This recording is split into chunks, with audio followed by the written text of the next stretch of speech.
Elion Thorne had survived the royal palace for 3 years by mastering one essential skill: invisibility. He walked softly, spoke politely, bowed deeply, and never allowed his gaze to linger on anyone wearing a crown, a sigil, or an alpha's mantle. Which was difficult, considering the palace was full of alphas. The kingdom of Valeria did not merely favor alphas, it was built by them, ruled by them, and perfumed by their dominance. Their presence saturated the marble halls like invisible banners, heavy and unavoidable. Even the air seemed to straighten when a royal alpha passed through. And Elion Thorne, assistant archivist, scholar of dead kings and forgotten laws, was an Omega, a secret that, if discovered, would not merely cost him his position, it would cost him his freedom. Perhaps his life. He adjusted the gloves on his hands as he crossed the west corridor, the faint scent of crushed bitter root clinging to his sleeve. The herb dulled Omega pheromones, masking the subtle sweetness that might otherwise betray him to any alpha with a working nose. Thank the stars for herbs, Elion thought grimly, and thank the gods that most alphas never look down. The sun had already dipped beyond the spired rooftops when the bell tolled for evening prayer. Courtiers vanished toward candlelit chapels, knights rotated guard shifts, and the palace exhaled into a quieter, more dangerous mood. Night was when mistakes happened. Elion should have gone straight back to the archivist's wing. He knew that. He told himself that. Instead, he turned toward the palace gardens. The western gardens were technically restricted after dusk, but Elion had memorized the patrol routes weeks ago. He had also memorized which guards were lazy, which were drunk, and which could be bribed with pastries. Tonight, however, he needed neither stealth nor bribery. He needed air. The day had been unbearable. A new alpha delegation from the northern provinces had arrived, loud, arrogant, and utterly uninterested in personal space. One of them had leaned far too close while demanding ancient trade records, nostrils flaring in a way that made Elion's skin crawl. Probably smelled nothing, Elion reassured himself. Probably. Still, his nerves were tight as drawn wire by the time he slipped through the iron-latticed garden gate. Moonlight spilled over marble paths and low hedges, silvering the leaves.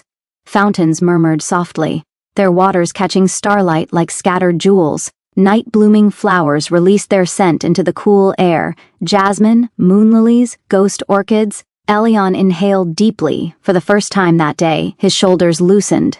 This, he muttered to himself, is why people risk execution. He wandered deeper, boots crunching softly on pale gravel.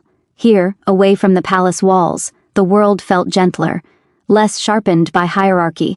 He paused beside a stone bench and pulled a rolled scroll from under his arm. It was an old thing, so old the parchment had yellowed into something like bone. He had been translating it for weeks, an obscure record of succession disputes during the reign of the first Alpha King. History, Elion thought wryly, is just people making mistakes and writing them down for future generations to judge. He crouched, setting the scroll on the bench to retie a loosened bootstrap. That was when the air changed. It wasn't sudden, not like a thunderclap or shouted warning. It was more like the garden itself inhaled sharply. Warmth brushed the back of Elion's neck. His Omega instincts, carefully buried under layers of logic and restraint, stirred uneasily. Alpha, a traitorous part of him, whispered. Elion straightened slowly. He did not hear footsteps. He did not hear armor. He simply knew that someone stood behind him. Before he could turn, a gloved hand closed around his wrist, not painfully, not roughly, firm, certain. Every breath left Elion's lungs at once. He began, then stopped. The scent hit him fully then. Iron, smoke, winter pine. It wrapped around his senses, overwhelming and commanding, pressing against instincts he had spent his entire adult life denying. His knees went weak, not from fear, but from something far more dangerous. A low voice spoke near his ear. You shouldn't be alone out here. The words were calm, measured, not unkind. Elion swallowed. I didn't realize the gardens were. He turned. The Alpha was taller than him, broad-shouldered, cloaked in dark fabric that swallowed the moonlight. His face was partially obscured by shadow, silver hair catching just enough light to glow faintly. Before Elion could form another thought, before sense could catch up with instinct, the Alpha leaned down. Their lips brushed. It was not a rough kiss. It was not hurried. It was a brief, devastating touch, warm and deliberate, as if the Alpha had chosen this moment with terrifying certainty. Elion's breath caught sharply. His fingers curled instinctively in the Alpha's cloak. For half a heartbeat, the world narrowed to scent and warmth, and the terrible, undeniable recognition singing through his blood. Then the Alpha pulled away. The grip on Elion's wrist loosened. "Go back to your rooms," the Alpha said quietly, "and don't speak of this." Before Elion could respond, before he could even see the man's eyes, the Alpha stepped back into the shadows. Gone. The garden was silent once more. Elion stood frozen, heart pounding so loudly he was certain the fountains could hear it. Slowly, shakily, he lifted a hand to his lips. Stars above, he thought faintly. That was... He didn't finish the thought, because the scent still clung to him. Iron. Smoke. Winter pine. And somewhere deep in his chest, something had shifted. Something ancient and irreversible. Elion gathered his scroll with trembling hands and fled the garden. He did not see the figure watching from the high terrace above, eyes dark and unreadable. He did not see the Alpha King of Valeria tighten his jaw, fist clenched around the stone railing, and he certainly did not know that the kiss he would spend the next days attributing to the gentle crown prince had belonged to the older brother who ruled the kingdom with blood and steel, the Alpha King who had just made the first mistake of his reign. Elion Thorne did not sleep. He lay stiffly atop his narrow bed in the archivist's wing, staring at the canopy as moonlight crept inch by inch across the ceiling. Every time he closed his eyes, the same sensations returned, warmth at his wrist, breath near his ear, lips brushing his. "Get a hold of yourself," he scolded silently for the 5th time. A kiss did not mean anything, not truly, especially not at court where power and impulse often tangled into dangerous mistakes. And yet... Elion turned onto his side, pressing his face into the pillow. The scent was still there, faint but unmistakable. Iron, smoke, winter pine. His suppression herbs should have masked him. They always did. He had been careful, painfully careful, for years, and yet that Alpha had found him, sensed him, chosen him. Worse. Elion swallowed hard. His body had responded. That was the most terrifying part of all. By morning, exhaustion won. When Elion finally rose, it was with the dull ache of too little sleep and too many thoughts. He washed quickly, rebraided his hair, and reapplied his herbs with practiced precision. Nothing happened, he told himself as he dressed. And even if it did, it was dark. He didn't see you clearly. He won't remember. He paused.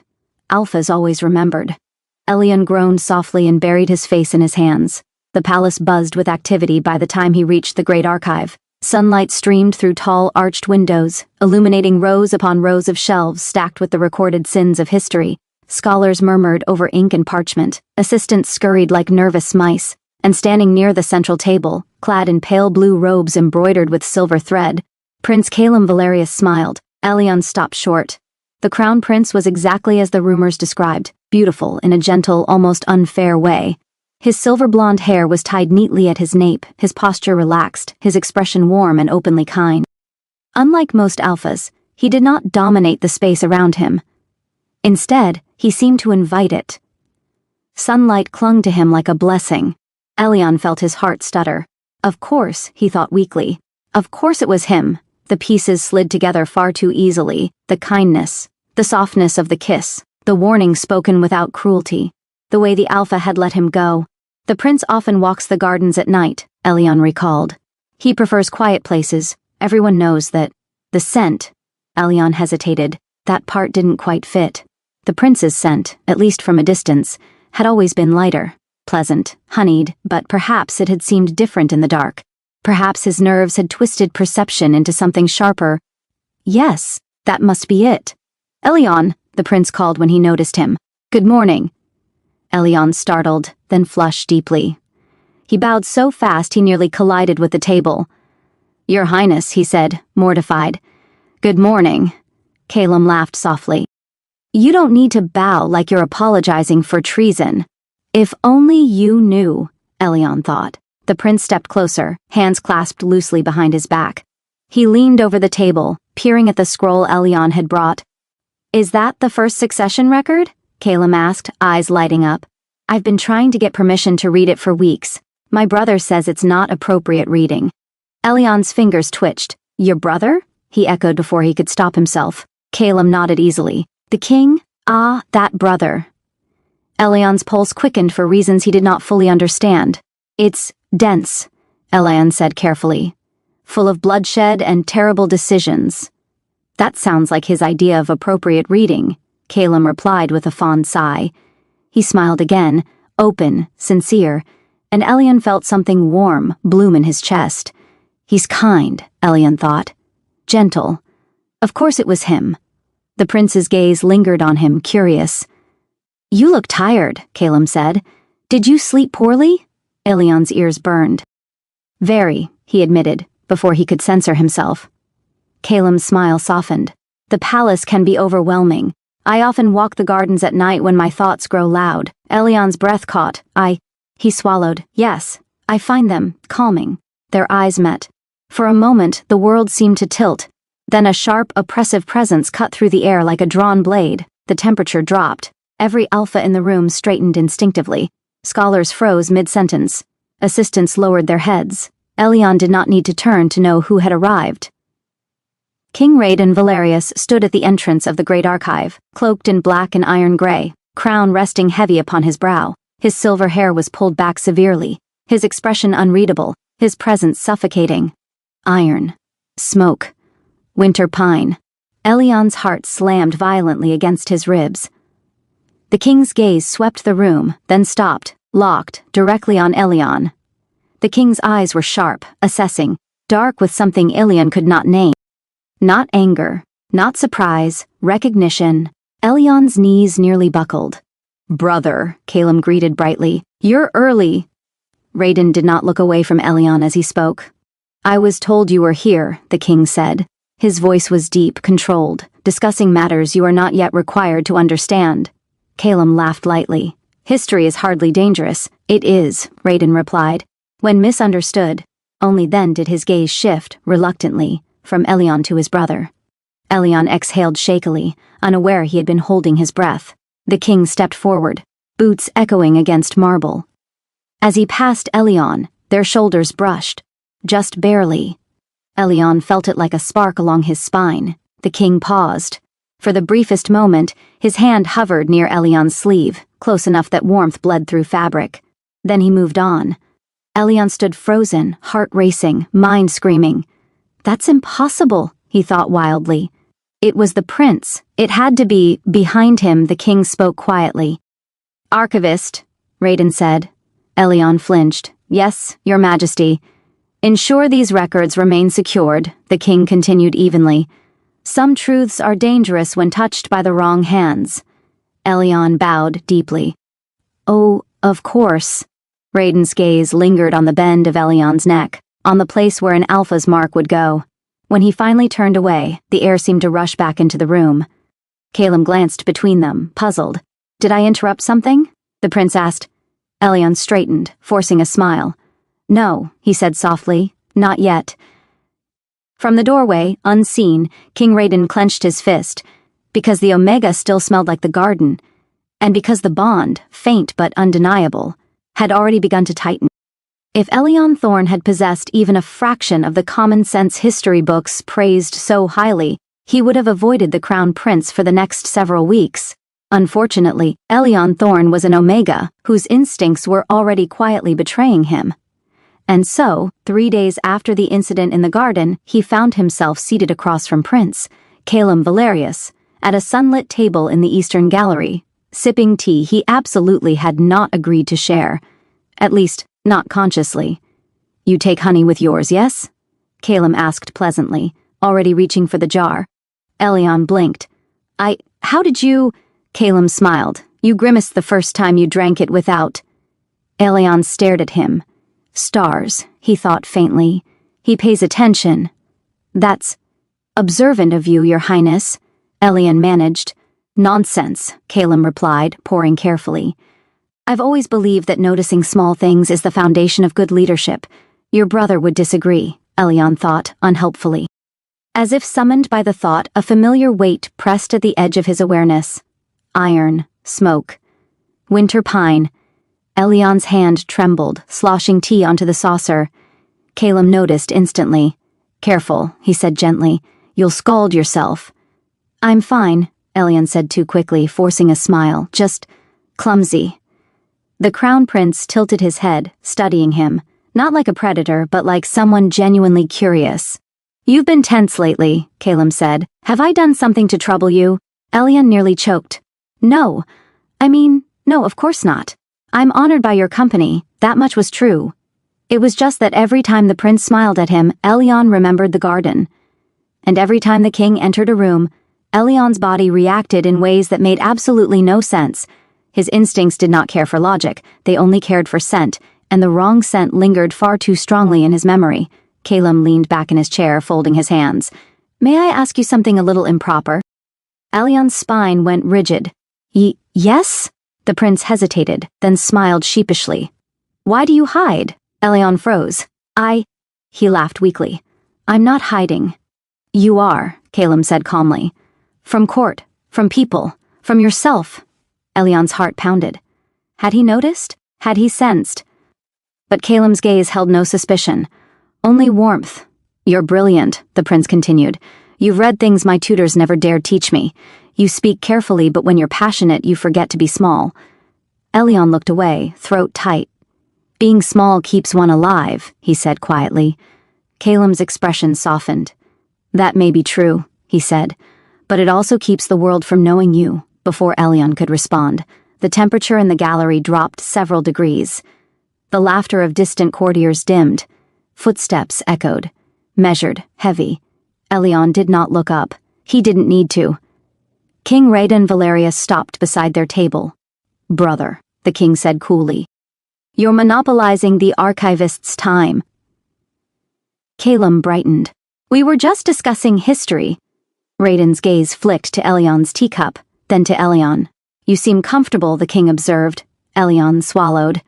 "Your Majesty." He bowed deeply, perhaps a little too deeply, and knocked his knee against the table. Calum reached out reflexively, steadying him. The instant the prince touched Elion's arm, the air snapped. Raiden's scent surged, sharp and commanding, flooding the space like a storm-breaking containment.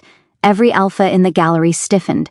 Elion's breath hitched. His Omega instinct screamed, "Mine." The king's jaw tightened visibly. Calum frowned. "Raiden?" The king stepped closer, placing himself between them with unmistakable finality.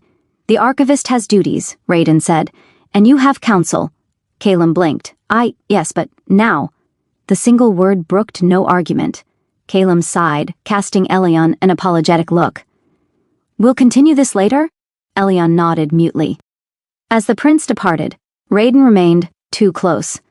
Elion's skin prickled where the king's presence pressed in on him, overwhelming in its intensity. "You should avoid my brother," Raiden said quietly. Elion stared at the floor. "I don't understand." The king leaned down, voice low enough that only Elion could hear. "You will," he said. "Sooner than you wish." Then, just as abruptly, he straightened and left. Elion stood there long after the king was gone, heart racing. Across the palace, Calum walked with a thoughtful frown, because for the first time the crown prince was beginning to suspect that his brother was jealous. And King Raiden retreated to his chambers, stripped off his gloves, and stared at his hands. They still remembered the Omega's warmth, and the bond, no longer a whisper, pulled tight enough to hurt. If there was one thing the royal court of Valeria excelled at, aside from surviving on gossip and polished lies, it was noticing patterns, and Prince Calum Valerius, crown heir and beloved alpha, had begun to form a very noticeable one. Elion Thorne discovered this the hard way when, on the fourth consecutive morning, a palace attendant informed him that the crown prince had once again requested his presence. "Again?" Elion echoed weakly. The attendant smiled the tight, knowing smile of someone already assembling rumors in their head. "His Highness enjoys your company." Elion very nearly dropped the stack of ledgers in his arms. "Enjoys my company," he repeated internally, horrified. That is not something an Omega should ever hear about an Alpha Prince. Still, refusing a direct summons from the Crown Prince was not an option, unless one enjoyed accusations of treason. So Elion went. The Eastern Solarium was flooded with light when he arrived.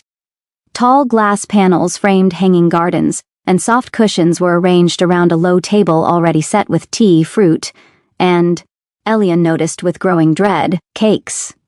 Calum stood near the windows, sleeves rolled casually, laughing with a court lady who fled the moment she spotted Elian. "Ah, you're here," the prince said warmly. "I was worried they'd lost you in the archives again."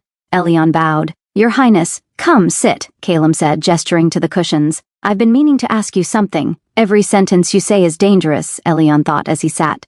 Calum poured tea with practiced ease. "Do you enjoy court life?" Elian blinked. "Enjoy?" "Yes," Calum said. "The events, the people, the expectations?" Elian hesitated. "I find the archives preferable." Calum laughed. "Most honest answer I've heard all week." He passed Elian a plate, with honey cake on it. Elian stared. "You remembered," he said before he could stop himself. Calum smiled, pleased. "Of course." Something warm bloomed in Elian's chest, traitorous and dangerous. This was why he believed it had been the prince in the garden. The gentleness, the attention, the way Calum seemed to see him as a person rather than a convenience. And yet, iron, smoke, winter pine. The memory intruded unbidden, sharp enough to make Elian's fingers curl into the cushion. "You seem distracted," Calum said softly. "Am I overwhelming you?" Elian shook his head quickly. "No, never." Calum studied him for a long moment. Then, very carefully, he said, "May I walk you through the gardens this evening?" Elian's heart stopped. "The gardens? At night? That," Elian swallowed. "That might be improper." Calum tilted his head. "I'm the crown prince. That makes it more improper," Elian blurted. Calum laughed outright. "I promise," he said, leaning closer, voice dropping conspiratorially. "I won't steal any kisses." Elian's face went up in flames. Too late, his instincts whispered treacherously. Before he could respond, a shadow fell across the solarium floor. The air thickened. Elian's body reacted before his mind did, spine straightening, pulse quickening, breath going shallow. King Raiden stood in the doorway. His gaze swept the scene, the tea, the cakes, the proximity. And then it settled on Elian. The king's expression did not change. The room, however, felt suddenly too small. "Brother," Raiden said coolly, "you're avoiding council again." Calum sighed. "Must everything be council?" "Yes," Raiden replied flatly. His eyes flicked to Elian. "Archivist," Elian bowed. "Your Majesty." "You are dismissed," the king said. Calum frowned. "I haven't finished speaking with him." Raiden's gaze sharpened. "You have—" The silence stretched. Then Calum stood. "Very well. Elian, another time?" Elian nodded, heart hammering. As Calum left, Raiden remained, always too close. "You are drawing attention," the king said quietly. "I've done nothing," Elian replied before he could stop himself. Raiden's eyes darkened. "You exist." The words were not cruel. They were honest. Elian clenched his fists. "With respect, Your Majesty, I do not control your brother's interest." "No," Raiden said, "but I do." He stepped closer, lowering his voice. "If you value your safety, you will refuse his invitations." Elian looked up at him, really looked, at the tension in the king's jaw, at the way his hands curled slightly, as if restraining something. "And if I don't?" Elian asked softly. For the first time, the king hesitated. "Then things will become complicated." Raiden turned and left. That evening, Elian returned to his rooms to find 3 things waiting for him. A bouquet of moon lilies, sent by the crown prince. A whispered rumor spreading through the servants' halls. A strange, unfamiliar warmth low in his abdomen that made his instincts stir uneasily. Across the palace, Calum stood in his chambers, smiling faintly as he penned another polite invitation. And in the highest tower, King Raiden stared out over the city, the bond pulling so sharply it felt like punishment, because the court had begun to notice, and once the court noticed, there was no going back. Rumors in the palace did not spread like wildfire. They spread like ivy, quietly, persistently, wrapping around pillars, slipping beneath doors, climbing until suddenly, inescapably, they were everywhere. Elian Thorne became aware of this on the 5th morning after the Crown Prince's 3rd invitation, when 2 junior archivists stopped talking the moment he entered the records room. They did not look away quickly enough. They looked at his neck. Elian's hand flew up instinctively, fingers brushing bare skin. Nothing, no mark, no scent stronger than the bitter root he had carefully applied. And yet, "Good morning," he said carefully.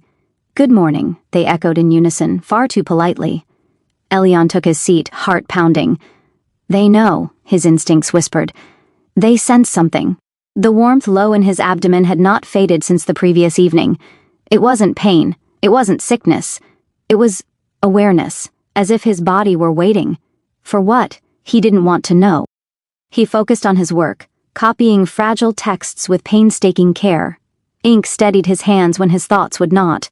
History, at least, followed patterns he understood: ambition, jealousy, love masquerading as duty.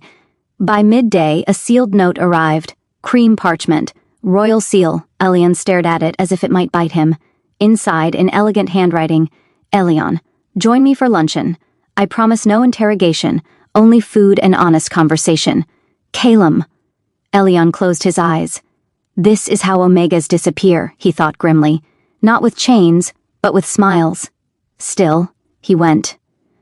The private dining alcove overlooked the inner courtyard, where fountains sparkled and guards pretended not to listen. Calum was already there, sleeves rolled, crown abandoned on a side table like an afterthought. "You came," the prince said, clearly pleased. "I couldn't refuse," Elyon replied honestly. Calum winced. "I was hoping you'd say you wanted to—" Elyon's heart betrayed him with a foolish little flutter. Lunch passed easily, too easily.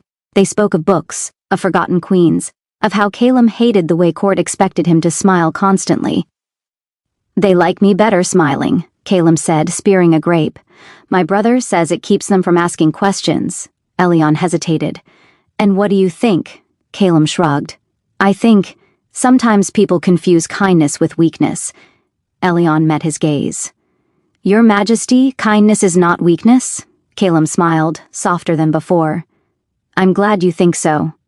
The warmth in Elyon's body flared sharply, enough that he had to grip the edge of the table. Calum noticed immediately. "Are you unwell?" I'm fine," Elyon said too quickly. "Just warm." The prince frowned. "Shall I call a physician?" "No," Elyon said, then softened his tone. "Please, I just need air." Calum stood. "Then let's walk." The courtyard was quiet, sun-dappled. As they passed beneath an arch of flowering vines, Elyon felt it again.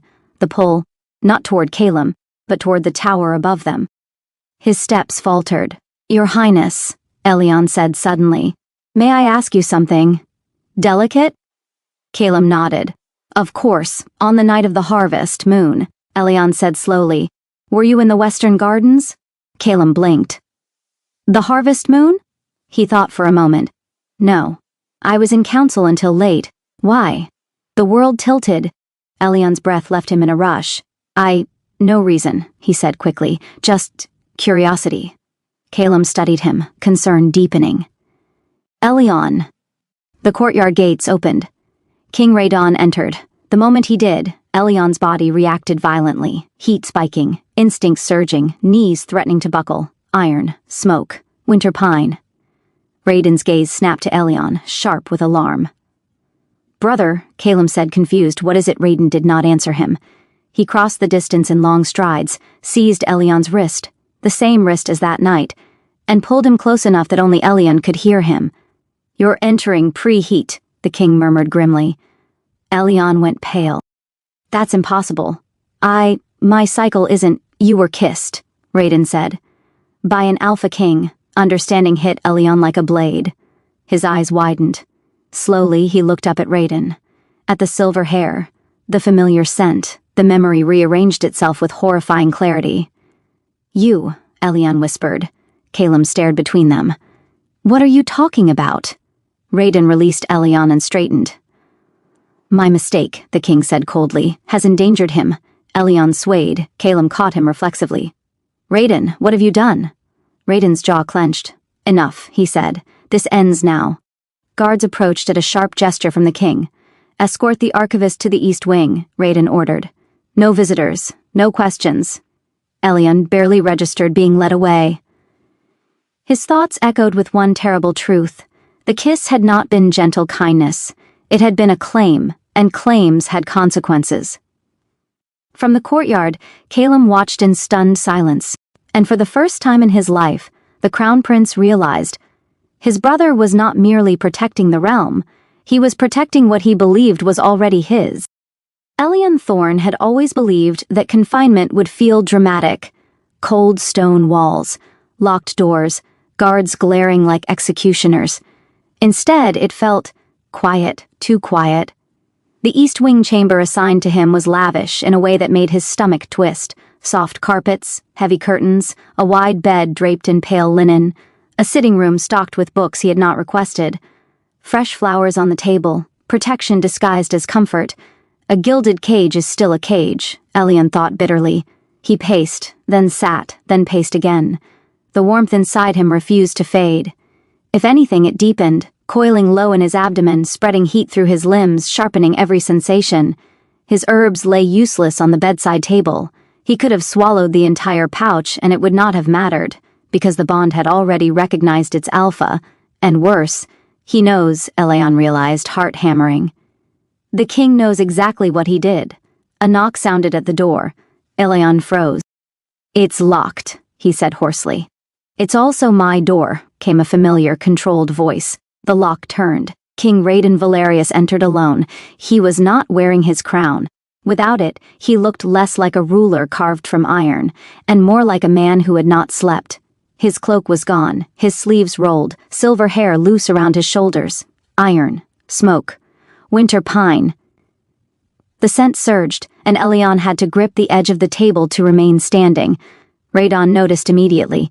His jaw tightened. "Sit." The command was not cruel, but it was absolute. Elion obeyed. The king closed the door behind him and leaned against it, as if bracing himself. "I did not intend for this to happen," Raiden said. Elion laughed once, sharp and humorless. "That's usually how disasters begin." Raiden winced. "You shouldn't have been in the gardens. You shouldn't have kissed me."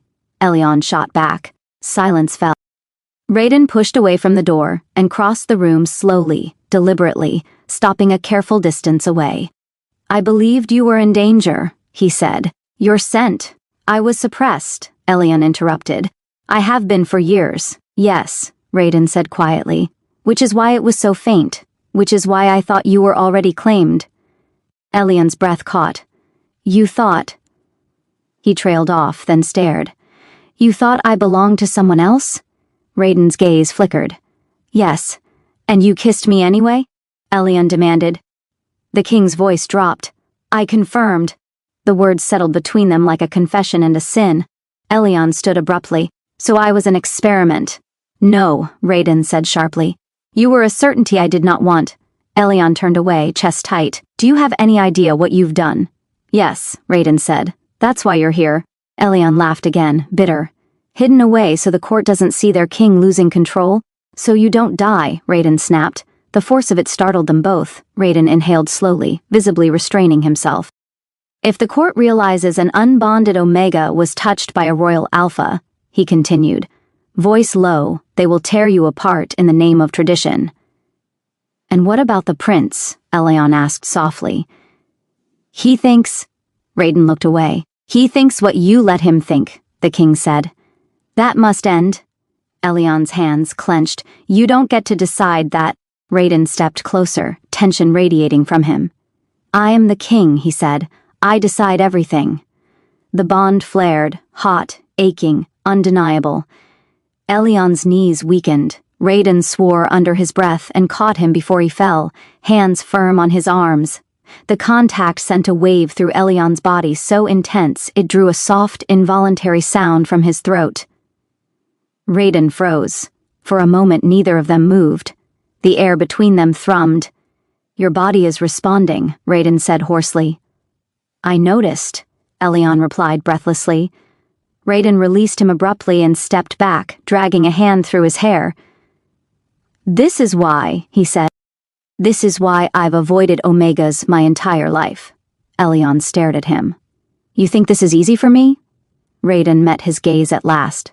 For the first time, Elion saw something other than control in the king's eyes, fear. "If this progresses," Raiden said quietly, "there will be consequences neither of us can undo." Elion swallowed. "Like what?" Raiden hesitated.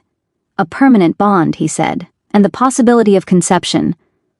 The word landed like thunder. Elion's hand went instinctively to his abdomen. "You were saying," he whispered, "that a single kiss, from a royal alpha," Raiden said. "Yes." The room felt too small. "And Calum?"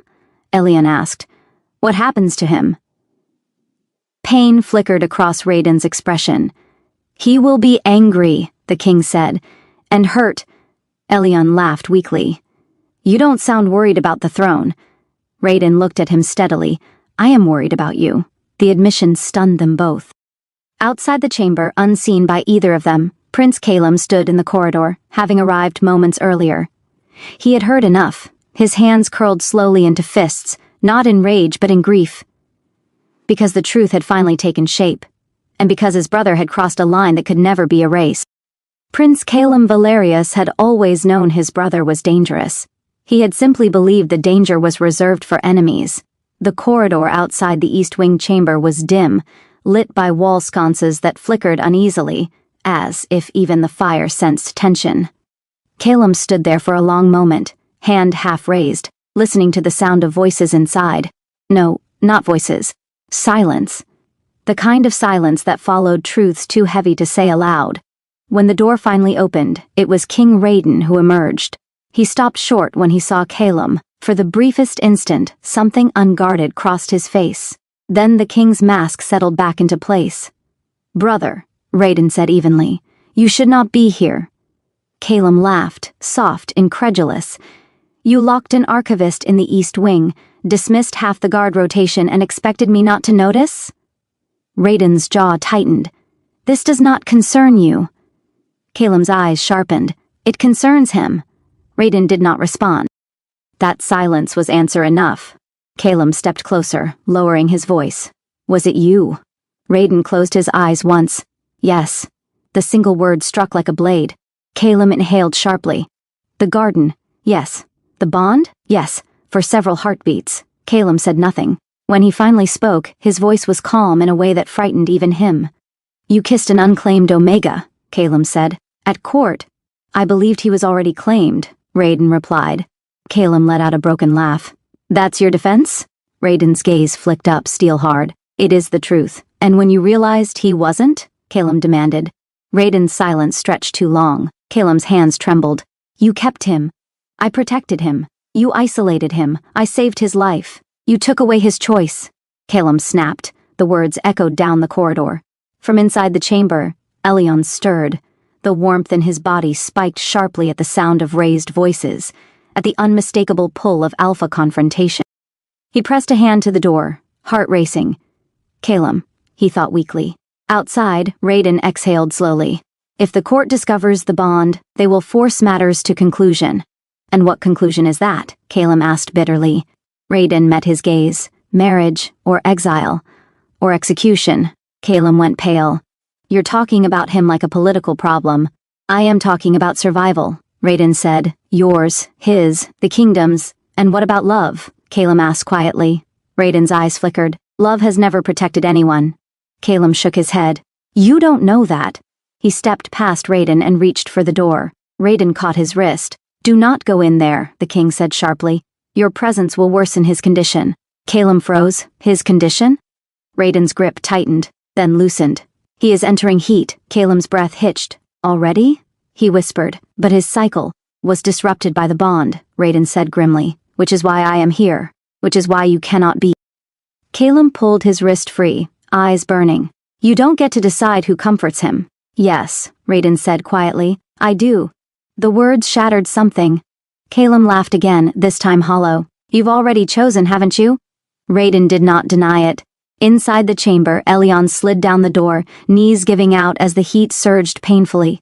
His thoughts tangled. Fear, realization, anger, and something worse, longing. The door opened. Raiden entered swiftly, closing it behind him. Elion looked up at him, eyes bright with fever and fury. "You argued about me," Elion said hoarsely. "Like I wasn't real." Raiden crossed the room and knelt in front of him, careful not to touch. "I argued because you are," he said. Elion laughed weakly. "Your brother loves me." Raiden's jaw tightened. "He believes he does." "And you?" Elion demanded. "What do you believe?" Raiden hesitated. The bond pulsed painfully between them. "I believe," he said slowly, "that if I walk away, you will suffer." Elyon swallowed. "That's not an answer."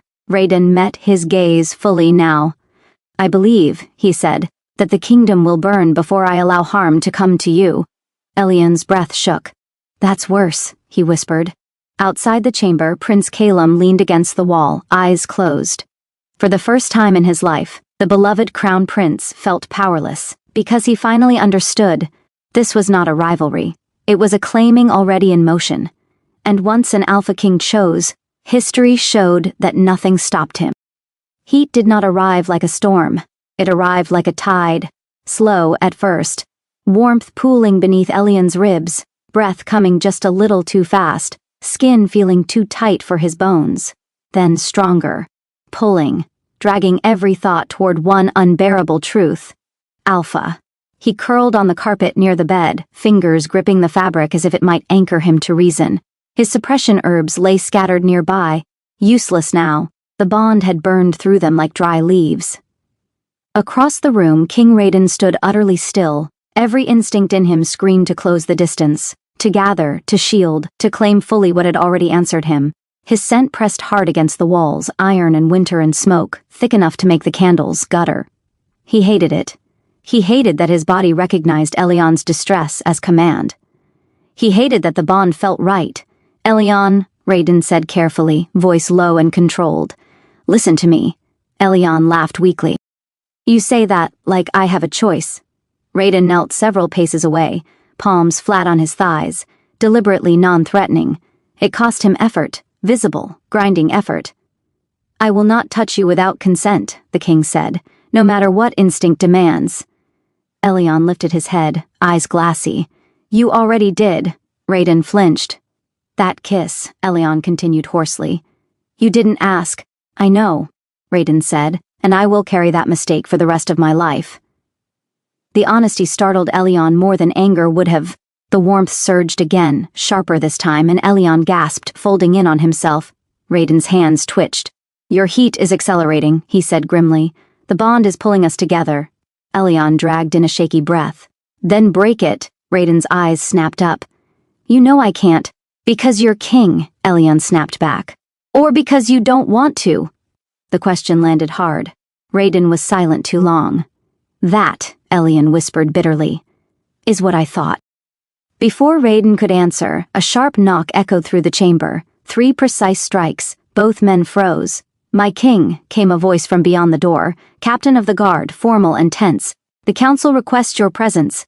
Immediately." Raiden closed his eyes. Of course they do. The scent of an Omega in heat did not stay secret long, especially not in a palace filled with alphas trained to notice weakness. "I won't be long," Raiden said, rising. "Guards are posted. Physicians are on their way." Elyon laughed breathlessly. "Physicians won't help." "I know," Raiden said quietly. He moved toward the door, then stopped. "Elyon," he said, not turning around. "If I stay, I will not be able to stop myself forever." Elyon swallowed hard. "And if you leave," Raiden's shoulders tightened, "then you will suffer." The door closed behind him. The room felt colder immediately. Minutes passed, or hours. Elyon lost track of time as the heat crested and receded in waves, leaving him shaking and exhausted. When the door finally opened again, he expected Raiden. Instead, Prince Calum slipped inside. "Elyon," Calum said softly, locking the door behind him. Relief and guilt crashed through Elyon at once. "You shouldn't be here," Elyon said faintly. "I know," Calum replied, "but I couldn't stay away." He knelt beside Elyon without touching him, eyes full of worry rather than hunger.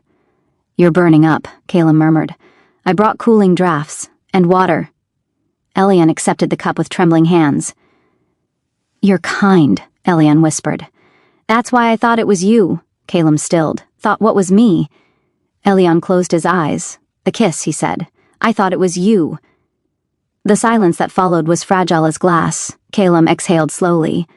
"I wish it had been..." Elyon looked at him then, really looked. "Do you?" Elyon asked. "Or do you wish I were someone safer to love?" Calum's smile trembled. "Both." The door opened again. This time there was no mistaking the presence that filled the room. Raiden stopped short when he saw Calum. The air went razor-sharp. "I told you not to be here," the king said, voice dangerously calm. Calum rose to his feet, meeting his brother's gaze without fear. "And I told you that you don't get to make this choice alone." Elyon groaned softly as the two alpha scents clashed, instinct reacting violently. Raiden noticed instantly. Enough. He crossed the room and placed himself between them, radiating command. "This ends now," Raiden said. "Calum, leave." Calum looked past him, eyes wet. "Elyon?" Elyon forced himself to speak. "Go." Calum nodded once, sharp and painful. "Then choose wisely, brother." When the door shut, silence rushed back in. Raiden turned slowly. Elyon was shaking. The king sank to his knees beside him, finally close enough that the bond flared like a struck match. "I will not force you," Raiden said hoarsely. "But if you ask me to stay, I will." Elyon's breath shuddered. He thought of the prince's kindness, of the king's terrifying honesty, of the future that would be torn apart no matter what he chose. "Raiden," Elyon whispered. The king stilled at the sound of his name. "Stay," Elyon said, "but not as my king." Raiden bowed his head. "Then as yours." The heat surged, and outside the chamber the palace held its breath, because history had just shifted its weight. The chamber was quiet, in the way only very private moments ever were. Not empty, not peaceful, but held. Elyon lay against the pillows, skin warm, breath shallow, every sense tuned painfully sharp. The fire burned low. The curtains were drawn. Outside the door, guards stood rigid and unaware that the fate of the kingdom was being decided not by steel or council decree, but by restraint. King Raiden sat at the edge of the bed, not touching. That alone felt like a miracle. His hands were clasped together so tightly the leather of his gloves creaked. His head was bowed, silver hair falling forward, breath slow and measured in deliberate defiance of instinct. The bond pulsed between them, slow now, steadier, no longer tearing but pulling. Elyon watched him through half-lidded eyes. "You're very still," Elyon murmured. Raiden exhaled. "If I move without purpose, I will regret it." A corner of Elyon's mouth lifted faintly. "You regret many things." "Yes," Raiden said quietly. "But not staying." The words settled warm and dangerous in Elyon's chest. For a long moment, neither spoke. The silence stretched, not awkward, not empty, but heavy with everything they were refusing to say aloud. Then Elyon shifted, a small movement that sent sensation flaring along the bond. Raiden's breath hitched. "I said stay," Elyon said softly. "Not disappear." Raiden looked up, their eyes met, the connection snapped taut. "Tell me what you need," Raiden said, voice rough, "and I will obey." Elyon swallowed.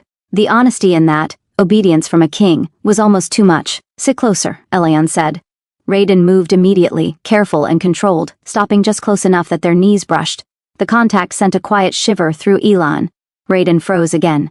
"You feel that?" Elyon asked, voice low. "Yes," Raiden admitted.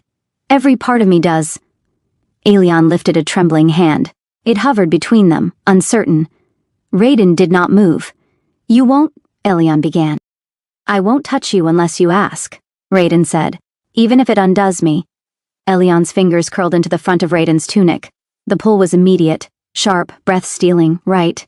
Raiden let out a slow, shuddering breath, but still did not move his hands.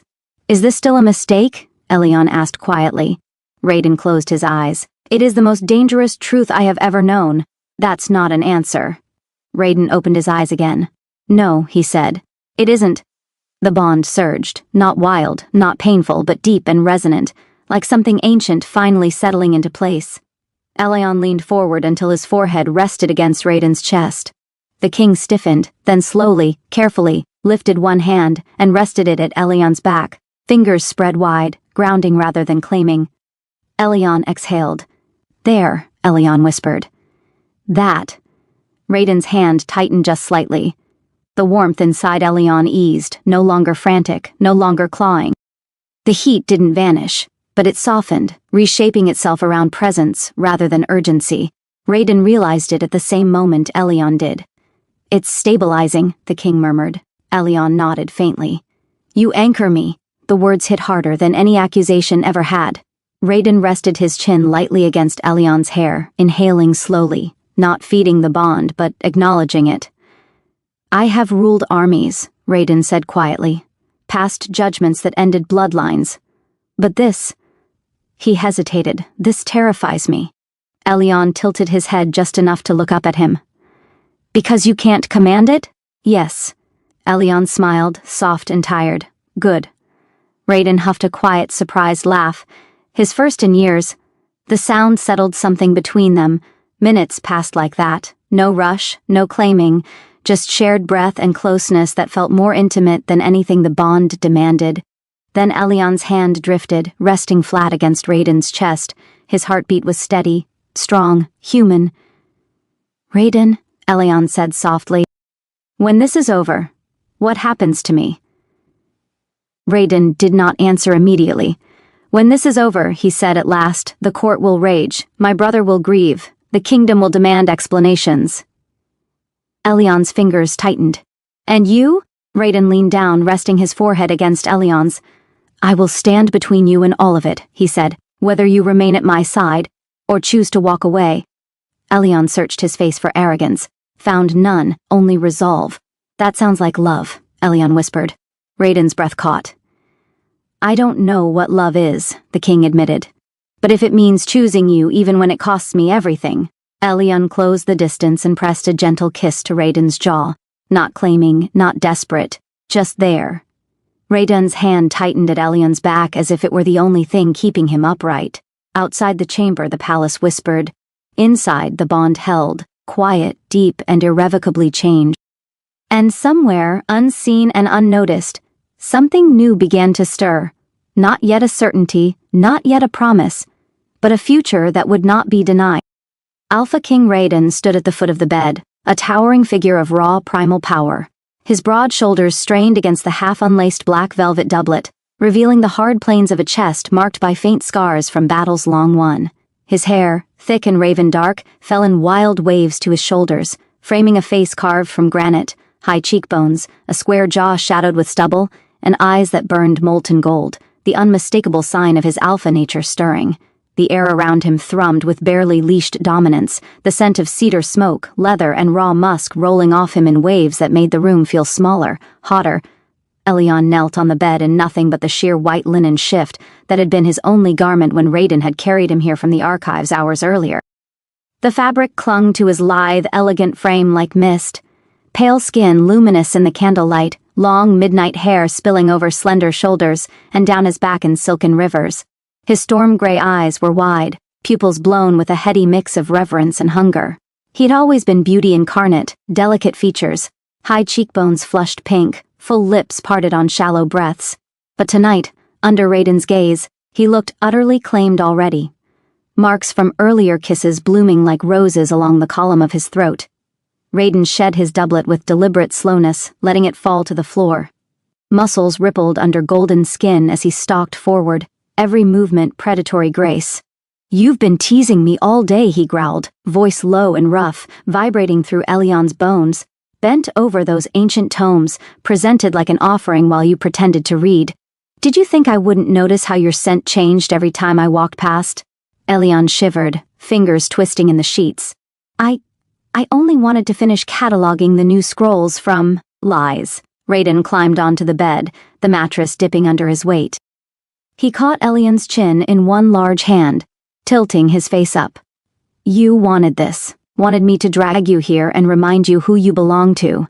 Elyon's breath hitched. Yes, my king. Raiden's thumb traced Elyon's lower lip, parting it. Then show me. He pushed Elyon back onto the pillows with gentle but unyielding force. The shift rode up Elyon's thighs as he sprawled, exposing smooth, pale legs that trembled with anticipation. Raiden settled between them, hands sliding up to grip Elyon's hips, thumbs pressing into the soft hollows where thigh met groin. He leaned down, capturing Elyon's mouth in a bruising kiss, teeth nipping, tongue claiming every inch until Elyon was arching, whimpering into his mouth. When Raiden pulled back, a thin thread of saliva connected their lips for a heartbeat before breaking.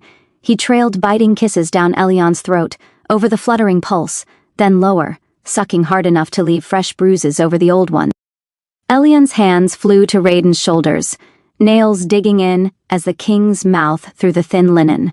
worrying it with teeth until the fabric dampened and Elion keened. Raiden tore the shift open with one sharp yank, the sound of ripping cloth loud in the quiet room. Cool air kissed Elion's newly bared skin, making him gasp. Raiden's eyes raked over him possessively, every elegant line, every quiver.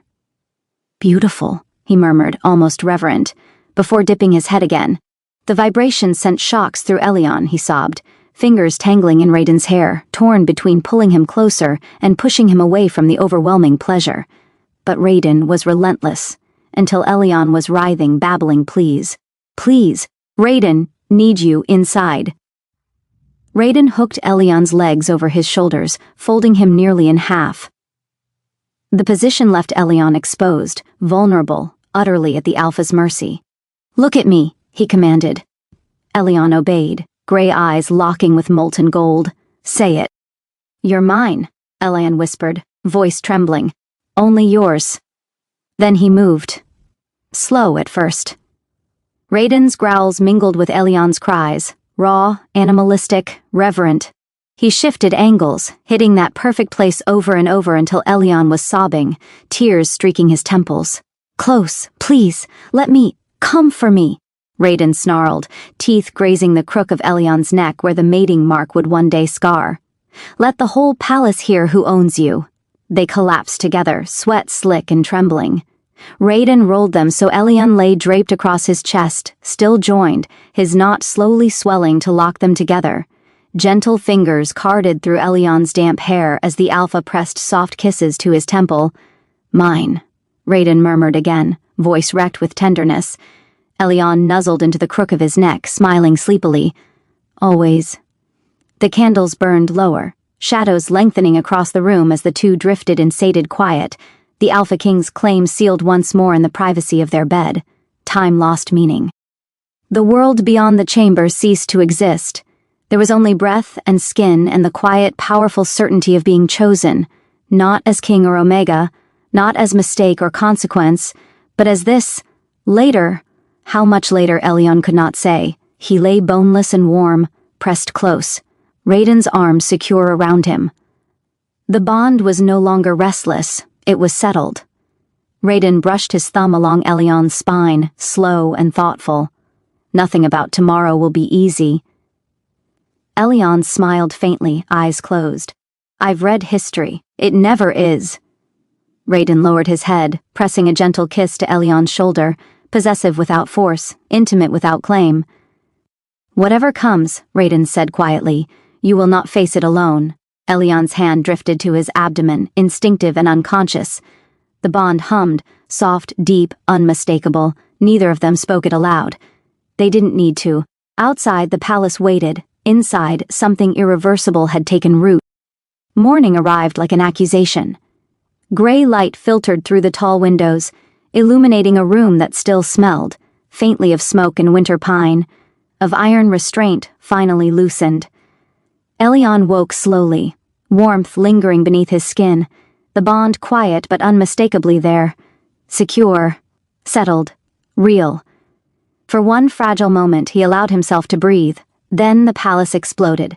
Shouts echoed from the outer corridors, boots striking stone, voices raised sharp with alarm and fury. The quiet they had stolen for themselves shattered like glass.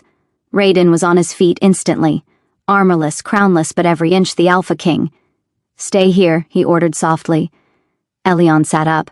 "You said—" "I said I would stand between you and the world," Raiden replied, already pulling on his cloak. "That begins now." The doors opened before Elion could argue. Prince Calum stood in the threshold. He looked nothing like the gentle man Elion had come to know. His eyes burned. Not with cruelty, but with betrayal so sharp it had carved away kindness entirely. "So," Calum said quietly, voice shaking, "it's true."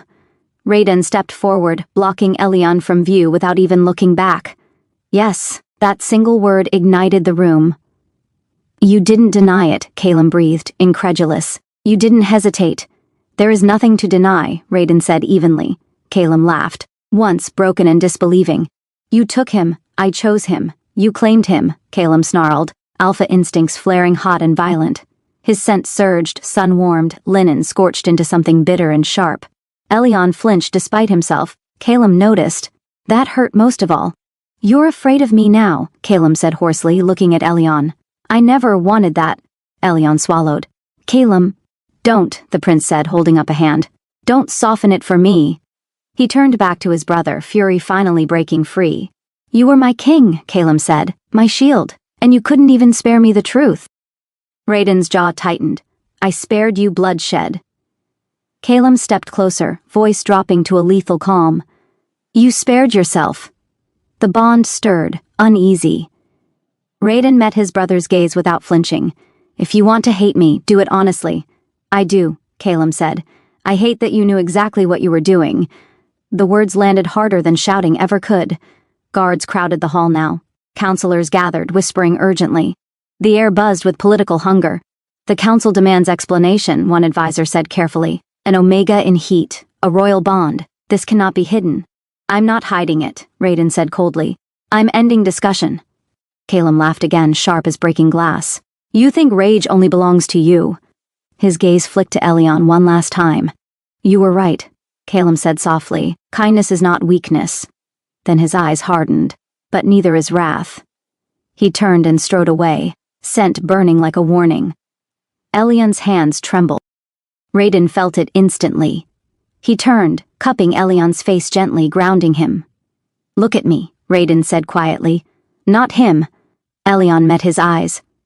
"You just made an enemy," Elyon whispered. Raiden nodded. "I was born with many." "And your brother?" Pain flickered, brief, real. "He will decide what he becomes," Raiden said. "So will the court." Elyon exhaled shakily. "And me?" Raiden rested his forehead against Elyon's. "You," he said, voice fierce and low, "are not a secret, not a mistake, not a pawn." The bond flared, protective, possessive, unyielding. Outside the chamber, the palace roared with rumor and fury. Inside, two hearts beat in dangerous harmony, and somewhere deep within Elyon, something small and fragile held fast, while jealousy sharpened into something that could change the kingdom forever. By noon, the palace had split into factions. Elyon felt it before anyone spoke it aloud. Whispers slithered through marble corridors like smoke beneath closed doors. Servants bowed too quickly.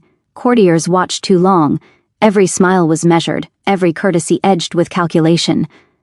The bond pulsed, not with heat this time, but with warning. Raiden had not left Elyon's side since the confrontation. He sat across from him now in the solar, reviewing parchment after parchment, jaw tight, expression carved from stone. "The council is moving," Raiden said without looking up, quietly. "That makes them dangerous." Elyon traced the rim of his teacup. "They're afraid." "They are ambitious," Raiden corrected. "Fear is simply the excuse they prefer." A knock sounded, hard. Raiden's eyes flicked up. "Enter." Lord Varric stepped inside, thin, sharp-eyed, wrapped in velvet and venom. He bowed low, but his gaze slid past Raiden and settled on Elyon with naked assessment. "Omega?" he said smoothly. "You look, well?" Raiden stood, the room chilled. "You will address him as Lord Elyon," the king said. "Or not at all." Varric smiled. "Of course. My apologies." The apology meant nothing. "The council convenes within the hour," Varric continued. "We require His Majesty's presence." Raiden's lips thinned. "I'm aware of the schedule. And Lord Elyon's?" Varric asked lightly. Silence. Stretched Raiden's hand rested on the table. "Between Elyon and Varric a shield he remains here," Raiden said. Varric's eyes gleamed. "With respect, sire, the bond makes him relevant." Elyon straightened. "So does my voice," Elyon said quietly. "And I choose to attend." Raiden turned sharply. "Elyon, I will not be hidden," Elyon said, meeting his gaze. "Not now. Not ever." The bond flared, not in conflict, but in alignment. Raiden exhaled slowly. "Very well." Varric's smile widened. The council chamber was full to bursting. Lords and ladies lined the tiers, scents clashing. Alpha dominance, beta caution, omega intrigue thick as incense. At the far end of the room stood Prince Calum. He did not look at Elyon. His posture was perfect, his hands clenched. The council began with tradition, titles, lineage, propriety, but it did not take long for the knives to come out. "A bonded omega of uncertain house," one lord said. "An unplanned union." Another added, A potential heir conceived without council sanction. Varric finished softly. The room erupted. Elion's hand moved unconsciously to his abdomen. Caelim's head snapped up. The bond shuddered, not between brothers, but across the room. A flare of jealous rage so sharp it made Elion gasp. "You dare speculate?" Raiden roared. The chamber fell silent. "You speak of my bond as if it were livestock," the king continued, voice low and lethal. "Choose your next words carefully." Caelim finally turned. His eyes met Elion's. The jealousy there was no longer restrained. It burned hot and unfiltered, tangled with grief and desire and something darker. "You swore to protect the line," Caelim said. "You swore to protect me." Raiden did not look away. "I am protecting the future. At my expense." Elion stood. Gasps rippled through the chamber. "I am not your battleground," Elion said, voice steady despite the tremor in his hands. "Nor am I your leverage." Caelim's jaw tightened. "You don't understand what this costs." "I understand perfectly," Elion replied. "I am the cost." The words landed like a blade. Varric seized the moment. "Then perhaps—" "No," Raiden said sharply. He stepped forward, placing himself beside Elion, not in front of him this time. "We will not undo this bond," the king declared. "We will not exile him. We will not deny what has already been accepted by blood and fate. And if the council refuses," Varric pressed. Raiden smiled. It was not kind. "Then the council will remember why this crown was never theirs." A ripple of unease swept the chamber. Caelim stared at his brother, then at Elion. Something in his expression cracked. "This isn't over," the prince said quietly. "Not for me." He turned and left. The doors slammed shut behind him. The council dissolved shortly after. No votes, no resolutions, only tension coiled tight and dangerous. Back in the solar, Elion finally sagged. Raiden caught him instantly. "You stood your ground," the king murmured. "You shouldn't have had to." Elion leaned into him. "Neither should you." The bond hummed, protective, deep, steady, but beneath it something else stirred. Jealousy had been unleashed, power had been challenged, and Prince Caelim, wounded, burning, and very much an alpha, was no longer content to lose quietly. The kingdom had crossed its point of no return, and whatever grew next, within Elion or within the realm, would not be stopped by fear alone. The first thing Elion learned about rage was that it did not announce itself loudly. It moved in whispers, in closed doors, in sealed letters, in smiles held a moment too long. 3 days passed after the council session, and the palace settled into a tense imitation of normalcy. Courtiers laughed too brightly. Servants avoided Elion's eyes. Guards doubled without explanation. And Prince Caelim vanished. "He's consolidating," Raiden said one night, staring out over the palace walls. "He won't strike without support." Elion sat wrapped in a heavy robe, the fire casting gold across his skin. "He won't strike openly." Raiden turned. "You think he'll move against you?" "I think," Elion said carefully, "that he believes I stole something that was promised to him." Raiden crossed the room in 3 strides and knelt before him, taking Elion's hands firmly. "You stole nothing," the king said. "I gave myself." The bond pulsed, warm, affirming. Still, unease lingered. That unease proved justified before dawn. The attack did not come with blades. It came with law. A messenger arrived at sunrise bearing a sealed decree. Royal script forged so expertly that even Raiden had to study it twice. By authority of the crown prince, Elion read aloud. Voice steady. "The Omega Elion of no house is hereby placed under protective confinement pending investigation of coercion, seduction, and unlawful bonding." Silence followed. Then Raiden's fury broke free. The air cracked. The fire flared violently as alpha dominance surged unchecked, the walls shuddering beneath it. "He forged my seal," Raiden said, voice deadly calm. "He invoked my authority." Elion swallowed. "That means he has allies." "Yes," Raiden said. "And he means to force my hand." Before either could act, the doors burst open. Royal guards flooded the chamber. Not Raiden's personal guard, but palace soldiers sworn to the line of succession. Their captain bowed stiffly. "My apologies, sire. Orders from Prince Caelim." Raiden stepped forward. Every guard stiffened. "You will stand down," the king said. "Now." The captain hesitated, just a fraction too long. Elion felt it then. A sharp twist low in his abdomen. Pain, not violent but insistent. He gasped. Raiden turned instantly. Elion. The guards froze. Elion pressed a hand to himself, breath shallow. The bond flared, protective, urgent, alive. It's fine, Elion whispered, though it clearly wasn't. Just too much stress. Raiden rounded on the captain, eyes burning silver. Get out! But sire, out! The Alpha command hit like a physical blow. The guards stumbled back, retreating hastily, fear overriding loyalty. The door slammed shut. Raiden was at Elion's side immediately, lifting him gently. You're not fine, he said, voice stripped raw. Elion managed a weak smile. I think, whatever's happening, it doesn't like being threatened. Raiden went very still. You're certain? Elion nodded faintly. For a long moment, the king said nothing. Then he rested his forehead against Elion's. They will not take you, Raiden said. Not with law, not with force, not over my dead body. The bond surged, fierce, unyielding. By nightfall, the palace stood on the brink of fracture. Rumors spread like wildfire. An Omega under confinement, a forged decree, a prince gathering support among discontented houses. Calum made his move at dusk. He stood before the Eastern Lords, powerful old families long resentful of Raiden's iron rule, and spoke not of love or jealousy but of stability. My brother has compromised the throne, Calum said calmly. I seek not to depose him, but to protect the realm, a lie polished until it gleamed. Back in the king's chambers, Elion watched the torches flare across the city walls. He's going to try to force abdication, Elion said quietly. Yes, Raiden replied. Or provoke civil war. Elion turned to him. If it comes to that, choose the kingdom. Raiden's gaze snapped to his. Do not ask me that. I'm asking anyway. The bond strained, not in pain, but in fear. Raiden cupped Elion's face, thumb brushing beneath his eye. There is no kingdom without you now? Elion's breath hitched. Outside, bells rang. Once, twice, 3 times. An emergency summons. Raiden straightened, all steel and command once more. They're calling a provisional council, he said. He means to corner me. Elion rose slowly. Then we go together? Raiden hesitated. Elion, I will not be hidden, Elion repeated softly, and I will not be used as a weakness. The king studied him, then nodded.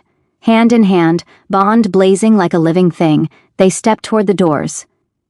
Elsewhere in the palace, Prince Calum stood before a mirror, jaw tight, eyes burning.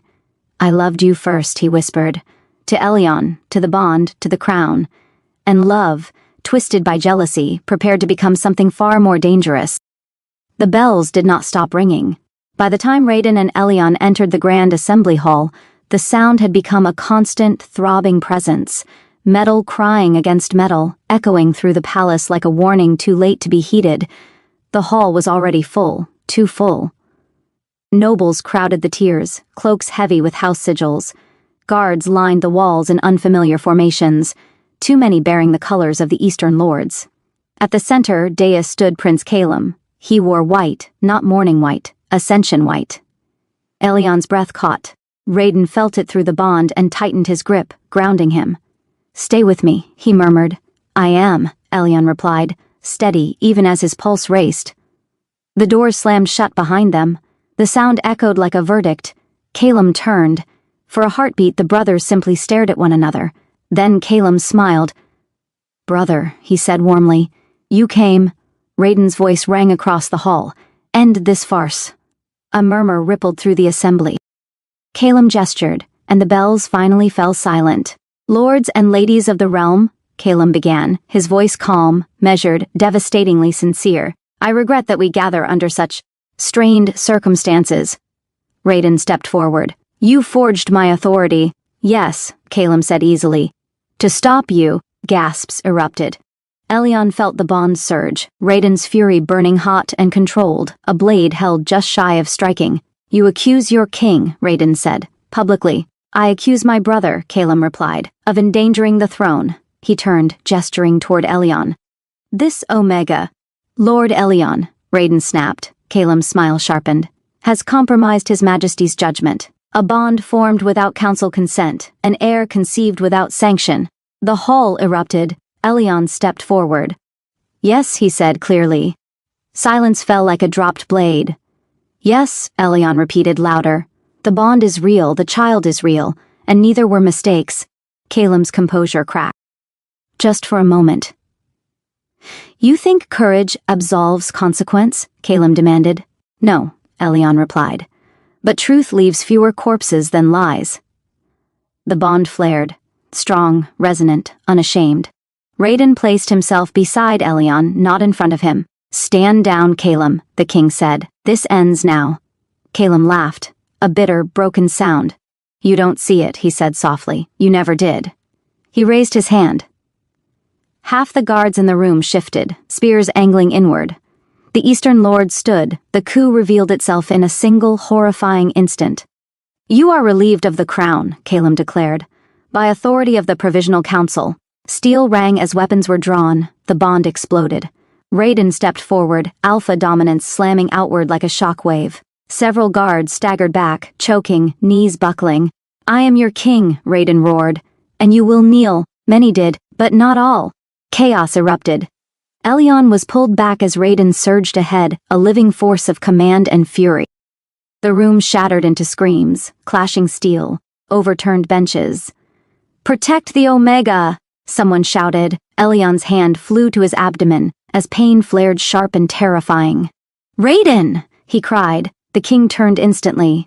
That hesitation nearly cost him everything. A blade flashed, aimed not at Raiden but at Elion. Calem saw it, and for a split second, something human flickered in his eyes. No! Calem shouted. Too late. Raiden moved. The bond screamed.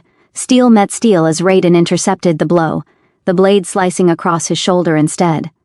Blood darkened his tunic. Elion screamed. Raiden staggered, but did not fall. Enough! He thundered, blood dripping, eyes blazing silver. You will not touch him. The room froze. Calem stood rigid, horror and rage warring across his face. I didn't want this, he whispered. Yes, Raiden said, voice hoarse. You did. Guards loyal to the crown finally surged forward, overwhelming the conspirators. Eastern lords were seized. Weapons fell clattering to the floor. Calem did not resist.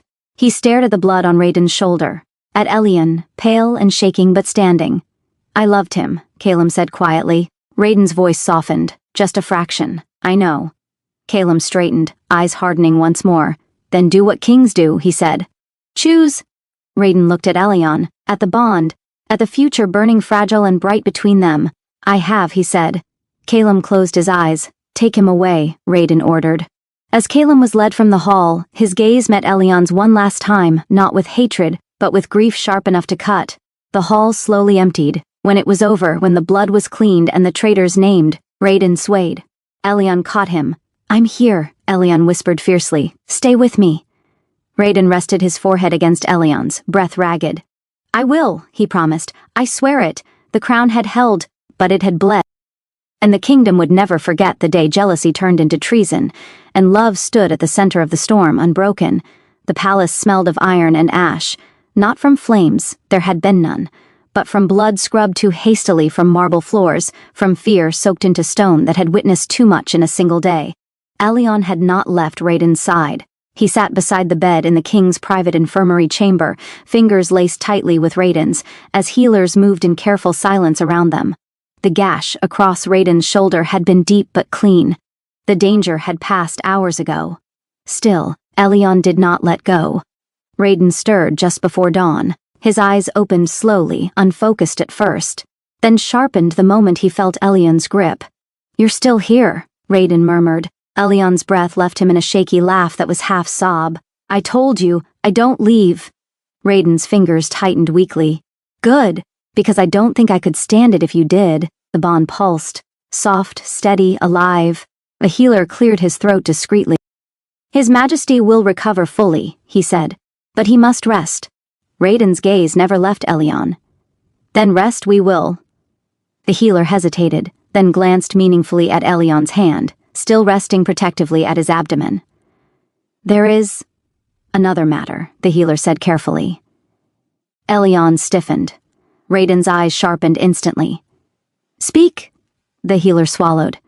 The Omega shows signs of early confirmation. The The stress accelerated the manifestation. Silence fell. Raiden slowly turned his head to Elion. "Is that true?" he asked quietly. Elion nodded, eyes shining with something between fear and awe. "I felt it during the council. And again when you were hurt." Raiden reached out, hesitant now, suddenly reverent, and placed his hand over Elion's. His breath broke. "My heir," he whispered. "No," Elion corrected softly. "Our child." Raiden closed his eyes. When he opened them again, something in him had fundamentally changed, not softened, but anchored. "Then no one touches you again," he said. "Ever." The realm learned the truth at noon.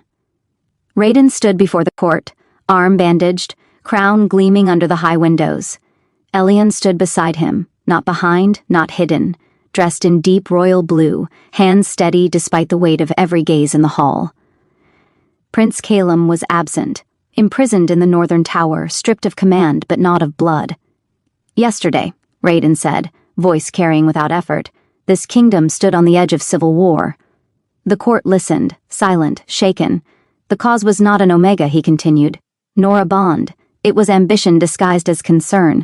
Murmurs rippled. "I will not pretend this union is convenient," Raiden said, "but it is true, and from it comes life." Elion lifted his chin. "The heir will be recognized," Raiden declared, "protected, and raised without shame." Some nobles bowed immediately, others hesitated. Then the Queen Dowager, silent until now, rose from her seat. "I buried 2 sons to politics," she said quietly. "I will not bury a grandchild to cowardice." She bowed to Elion, that broke the room. By nightfall, allegiance had settled like dust after a storm. Not all were pleased, but none dared challenge the bond again. Elion visited Calum once. The tower chamber was cold, stone bare and echoing. Calum sat at the window, wrists unbound, but watched. He did not turn when Elion entered. "I won't apologize," Calum said quietly. "I don't regret loving you." Elion stopped a few steps away. "I don't regret being loved." That made Calum flinch. "I regret," Elion continued, "that you thought love required possession." Calum finally looked at him. His eyes fell to Elion's abdomen. "Is it real?" he asked. "Yes." A long silence followed. "Then I lost," Calum said simply. Elion shook his head. "You chose," Calum closed his eyes. "Tell my brother," he said hoarsely, "that I will accept exile, not execution." Elion studied him for a long moment. "I will," he said, "if he asks my counsel." Calum looked up sharply. Elion turned away. That night, Elion returned to Raiden's chambers. The king stood at the window, city lights spread below him like stars fallen to earth. "It's quiet," Elion said. "For now," Raiden replied. He turned, opening his arms. Elion went to him without hesitation, resting his head against Raiden's chest, listening to the strong, living heartbeat beneath. "We survived," Elion murmured. Raiden's hand rested over Elion's abdomen, protective and awed. "We began," he corrected. The bond hummed, deep, settled, unbreakable. Beyond the palace walls, the kingdom whispered of betrayal and blood and crowns that nearly fell.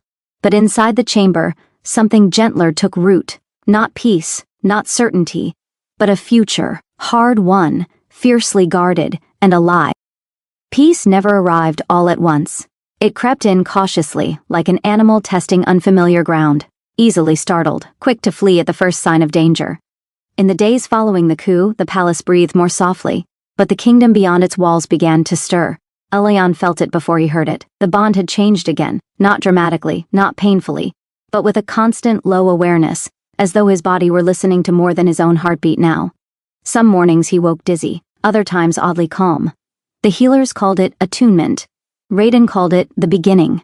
"You're smiling," Elion said one morning, watching Raiden sign decrees with one hand, while the other rested absently over Elion's.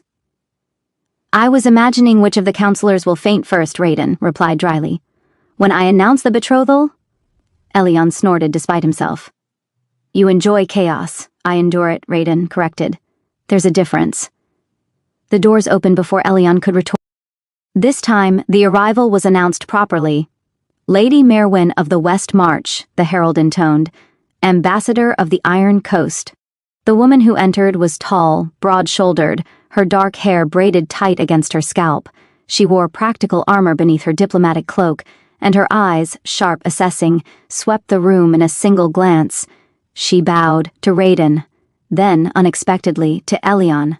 "So," Lady Merwin said, straightening, "the rumors undersold you." Elion blinked. Thank you." Raiden arched a brow. "You've arrived quickly." Merwin smiled thinly.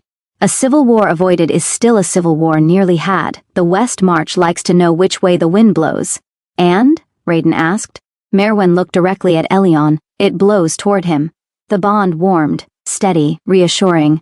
Merwin continued, "But you should know, your brother's attempt emboldened others. Borders are restless. Old treaties are being reread with creative interpretations."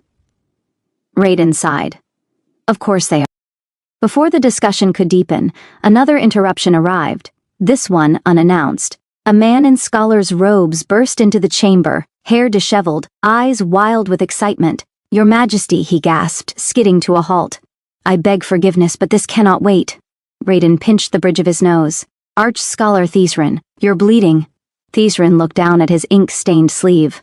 "Ah, yes, desk incident."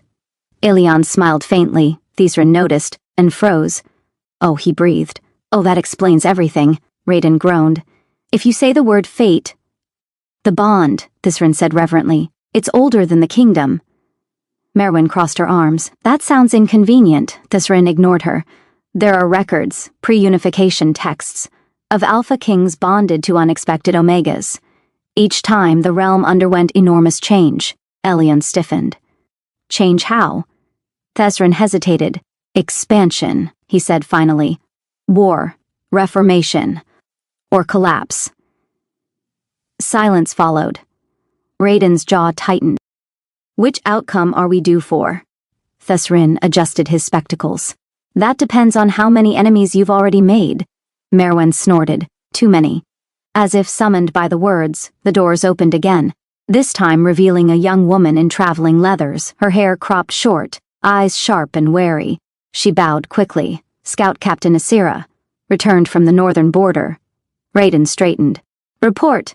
Ysera's gaze flicked briefly to Elion, curious, not unkind, before returning to the king. "The Frost clans are moving," she said, "and not like raiders, like an army." Merwin cursed under her breath. "They smell weakness. They smell change," Thesrin murmured.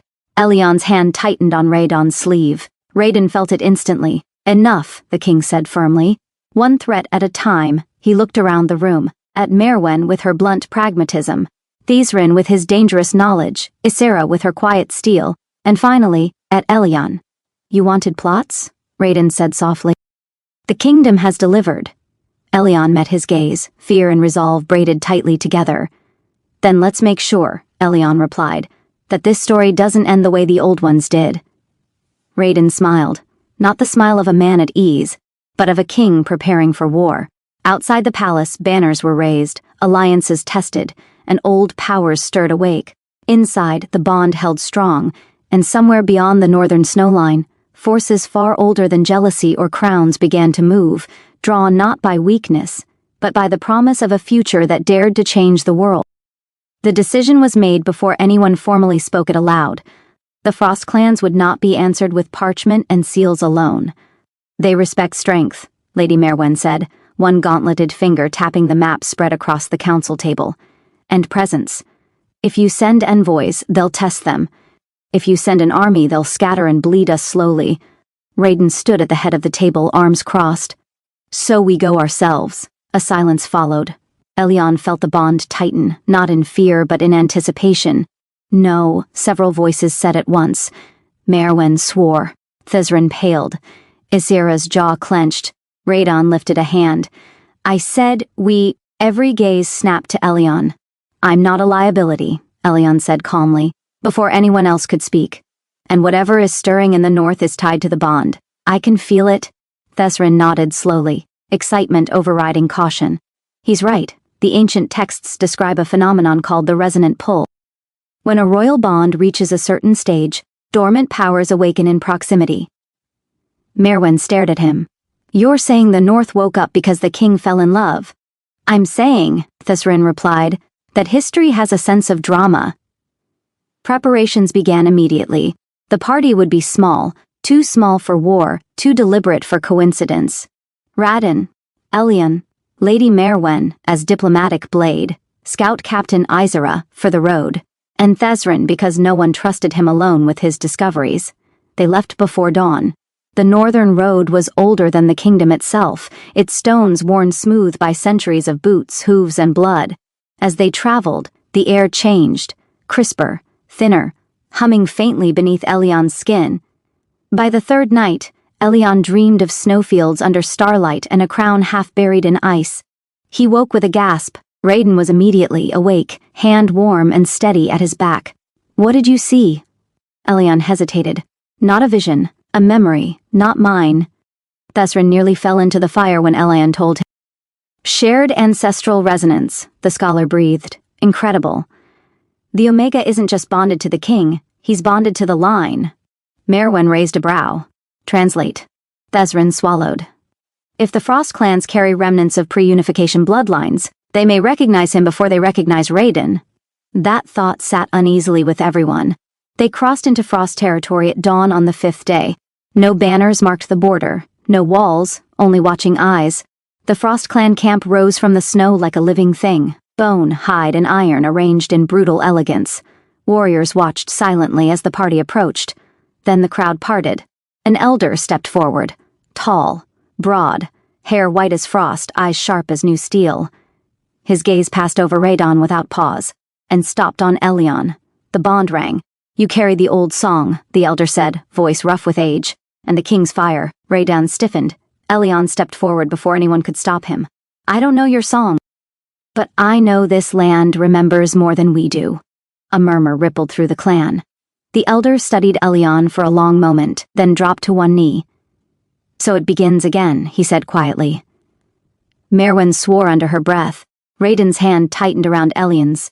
"What begins?" the king demanded. The elder looked up, eyes burning with something between reverence and warning. "The era when crowns are tested," he said.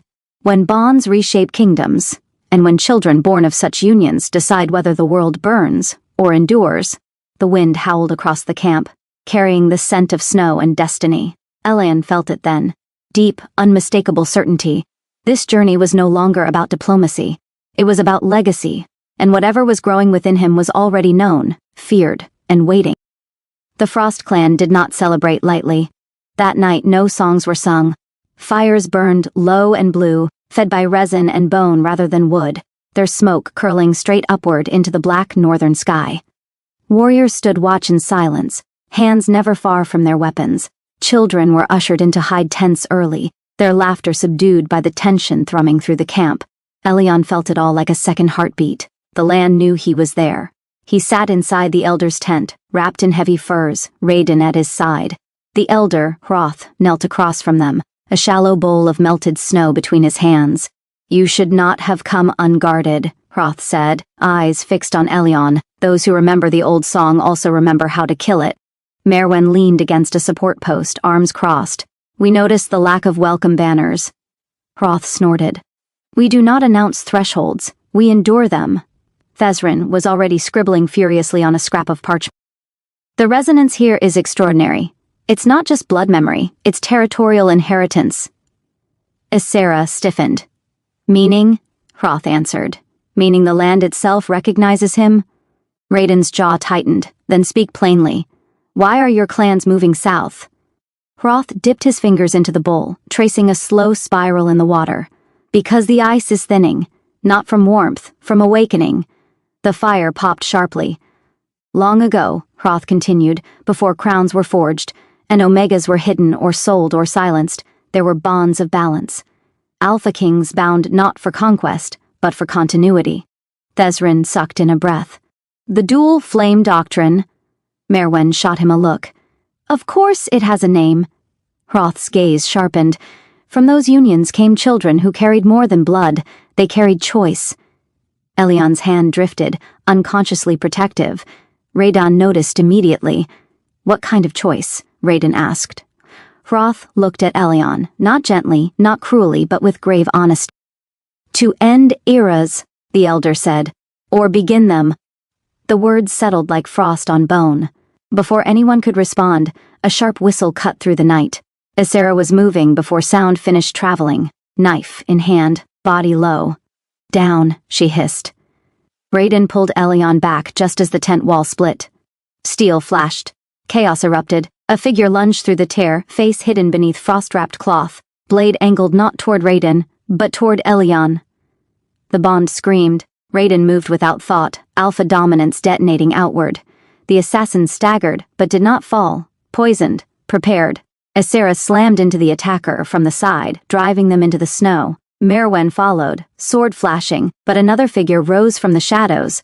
Then another. 3, Ysera shouted. "No, 4! Hroth roared something ancient and guttural. Frost Clan warriors poured into the camp, weapons ringing, boots crunching snow into blood-slick ice. The fight was fast, brutal, silent. Kill or be killed, beneath the watching stars. Elyon stood frozen. Until pain lanced sharp and sudden through his side, not deep, not fatal, but intentional. A dart jutted from his cloak. Raiden caught him instantly. "Elyon! Elyon gasped. "It burns." Thazrin tore the dart free with shaking hands. "Not lethal," he said frantically, "but destabilizing, meant to disrupt the bond." Raiden's vision went silver-white. The assassin closest to them froze mid-step. The pressure of Raiden's dominance crushed downward, invisible and absolute. "Kneel," the king said. The assassin collapsed. Merwen ended it with one clean strike. Silence followed, ragged, heavy, broken only by labored breaths and the crackle of dying fire. Elyon sagged. Raiden sank to his knees with him, hands trembling as he checked him over. "You're safe," he said fiercely. "Stay with me." "I am," Elyon whispered, though his pulse raced. "I'm still here."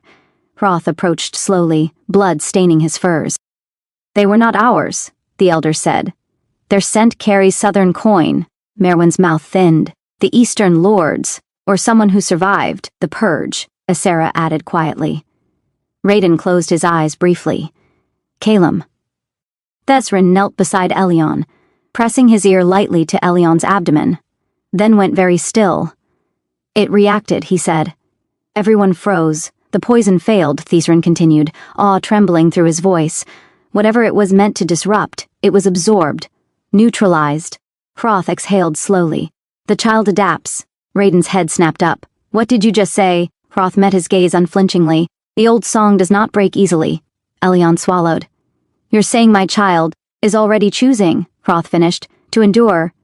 The northern wind rose, swirling snow around the camp like a living shroud. Hroth turned toward the stars and spoke, voice carrying, ancient and resonant.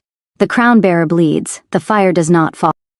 The one who comes will be tested, by love, by blood, by betrayal yet unborn." The Frost Clan warriors bowed, not to Raiden, to Elyon. Raiden pulled Elyon closer, fury and fear braided tight around fierce devotion. "They will not touch you again," the king said, voice shaking with restrained violence. "I swear it." Elyon rested his forehead against Raiden's chest, breath steadying.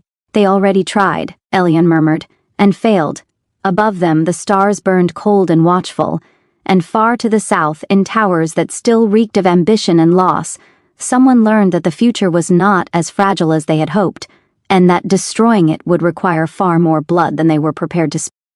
The Frost Clan buried their dead at dawn. No prayers, no flowers, only stone cairns stacked with bare hands and names spoken once, never again, so the land could remember them without clinging.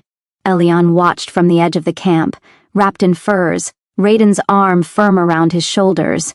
The dart wound had already faded to a pale mark, but the memory of it lingered. Sharp, invasive, intentional. They knew exactly what they were aiming for, Elyon said quietly. Raiden nodded. "And now we know they fear you more than they fear me." That should have been reassuring. It wasn't. The prisoner woke screaming.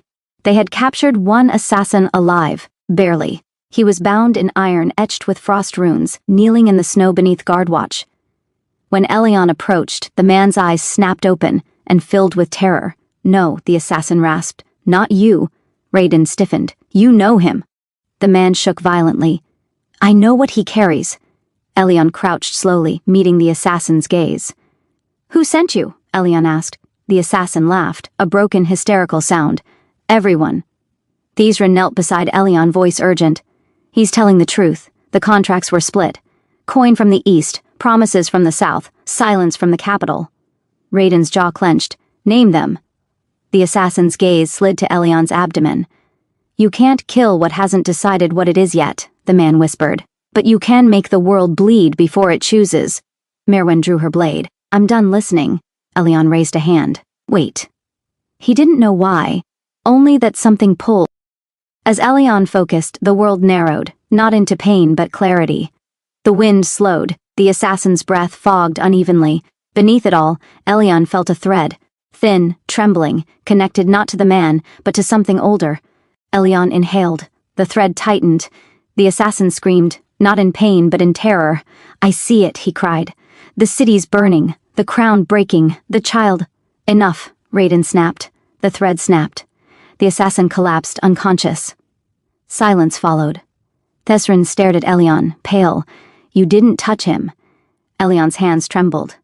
I didn't mean to. Hroth approached, expression grim. The old song listens now. They left the Frostlands at noon. Not because they were unwelcome, but because staying made Elion too visible. The north watched them go, warriors lining the ridges in solemn silence. Hroth pressed a carved bone talisman into Elion's palm before they parted. For the child, the elder said. And for when the world demands a price? The journey south was tense and fast. No ambush came. That frightened them more than the attack had. The capital met them with forced celebration. Banners, bells, carefully arranged relief. Raiden saw through it immediately. They think the danger passed with the attempt, he said quietly. They always do, Merwin replied. That night, Thesrin summoned them to the archives. I shouldn't show you this yet, the scholar said, hands shaking as he unlocked a sealed vault. But after what I saw, he spread out 3 ancient scrolls. Each depicted a crowned Alpha and a marked Omega. Each ended the same way, one with fire, one with plague, one with silence. The 4th ending, Thesrin said, voice barely above a whisper, was never recorded. Elion felt cold settle deep in his bones. Because it hasn't happened yet, Elion said. Thesrin nodded, and everyone who benefits from the old endings will try to ensure it never does. Far below the archives, in a tower not yet emptied of ghosts, Prince Calum knelt alone. A visitor stood before him, hooded, voice smooth and unfamiliar. They failed, the visitor said, but the child reacted. Calum's jaw tightened. Then the stories are true. They always are, the figure replied. The question is whether you will help end the story, or become its villain. Calum looked up, eyes burning with something dangerous and undecided. What would you have me do? The visitor smiled beneath the hood. Nothing, they said. Yet, outside, thunder rolled over the capital, not from storm clouds but from something shifting far beneath the surface. The world had noticed. And it was deciding how much blood it was willing to spend to stop what was coming. The storm broke at dawn, not with rain, but with summons. Every bell in the capital rang at once, a sound reserved for coronations, deaths of monarchs, or truths that could no longer be buried. Elion stood at the window as the city stirred below, hands resting lightly over himself, breath slow and measured. The bone talisman from Hroth was warm against his skin. It's time, he said quietly. Raiden came to stand behind him, arms circling him with practiced ease. You don't have to be the one who speaks. Elion shook his head. I already am, whether I want to be or not. The bond hummed, resolute, steady. They entered the Grand Assembly Hall together, not as king and consort, as equals. The hall was packed beyond capacity. Nobles, generals, scholars, guild leaders, even foreign envoys who had arrived far too quickly for coincidence. At the center stood the hooded figure, now unmasked, High Prelate Sereth of the Veiled Concord. The room erupted. That order was dissolved centuries ago. Someone shouted. Sereth smiled serenely. So was the truth. Both have proven resilient. Raiden's voice cut through the noise. You orchestrated the assassination attempt. Sereth inclined his head. We permitted it. There is a difference. Elion stepped forward. The hall quieted, not by command but by instinct. The Concord believes my child ends the cycle, Elion said calmly. And that scares you. Sereth's gaze sharpened. The world survives on cycles. Kings rise, kings fall. Change is contained, and suffering repeated, Elion replied. A murmur rippled through the hall. Sereth turned to the crowd. Every recorded bond like this ended in catastrophe. Because you ensured it did, Thesrin said sharply from the gallery. The missing fourth ending was erased. By you. Sereth did not deny it. We preserved balance, the prelate said. We will not apologize. Raiden took Elion's hand. You mistake balance for stagnation, the king said. This ends today. Sereth's smile faded. You cannot kill an idea. No, Elion said softly, but I can choose differently. The pull came again, but this time Elion did not resist it. He opened himself to the bond, to the land, to the quiet chorus of memory and possibility. The hall seemed to breathe with him. Light did not blaze, power did not explode. It settled. The pressure eased. The nobles felt it, felt something uncoil inside their chests, something long knotted loosening. Sereth staggered back, eyes wide. What have you done? Shown them, Elion said, voice gentle and devastating, that the future doesn't require blood. Guards moved. This time they did not hesitate.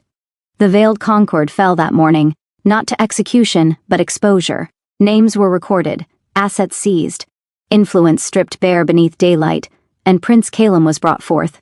He looked thinner, older. His eyes went first to Elion, then to Raiden. I was used, Calum said hoarsely, but I was willing to be. Raiden studied him for a long moment. Then, exile, the king said, with protection, and a choice to return, only if you learn what loyalty means without possession. Calum bowed deeply. Thank you, brother. When it was done, when the hall emptied and the echoes faded, Elion finally exhaled. Is it over? He asked. Raiden pressed a kiss to his temple. No, but it's begun ending. Weeks later, the kingdom changed quietly. Treaties were rewritten. Omegas were granted voice and title. The bond was no longer hidden in myth, but studied, respected, protected. On a clear morning, beneath banners newly stitched, Raiden placed a simple circlet on Elion's head. Not a crown, but a promise. And when the court bowed, it was not to fate, but to choice. Far from the capital, snow melted where it never had before, and in the steady warmth of shared breath and unbreakable bond, a future once feared began, at last, to be welcomed. The kingdom learned a new rhythm. It did not come with fanfare or conquest, but with quieter things. Rewritten laws, softened borders, voices once dismissed now heard. Omegas sat in council chambers. Bonds were recorded without shame. Children were no longer counted as leverage before they were counted as lives. And at the heart of it all, time moved forward. Elion discovered he loved mornings. He had never been one for dawn before, too cold, too sharp, too honest, but pregnancy changed the way the world arrived. Light felt gentler now, sounds deeper. Even silence carried meaning. He stood on the palace balcony, hands resting over the gentle curve of his belly, watching the city wake below. Bells rang, not alarms, not summons, just the hour. Raiden came up behind him without sound, as he always did. You're up early, the king murmured, arms sliding around him, careful and practiced. The little one doesn't believe in sleeping late, Elion replied dryly. Raiden smiled, resting his chin lightly on Elion's shoulder. Already stubborn. Already yours, Elion said fondly. The bond hummed, full, warm, settled into something that no longer flared or strained. It simply was. The pregnancy had not been easy.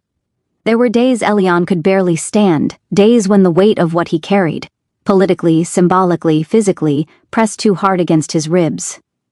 There were nights Raiden woke in cold terror, hand flying to Elion's belly as if afraid the future might vanish if he didn't guard it fiercely enough. The healers called it healthy, the scholars called it unprecedented, the people called it hope. The child was born on a rain-soft night in spring. No omens, no storms, just steady rain tapping against the windows as Elion cried out, not in fear, but effort. And Raiden held his hand so tightly his knuckles went white.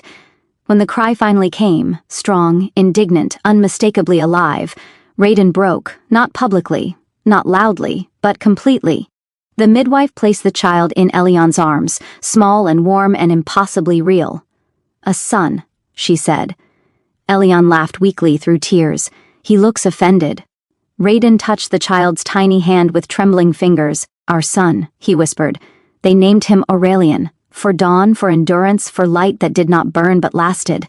The bond changed again that night, not tightening, not flaring, but widening as if making room.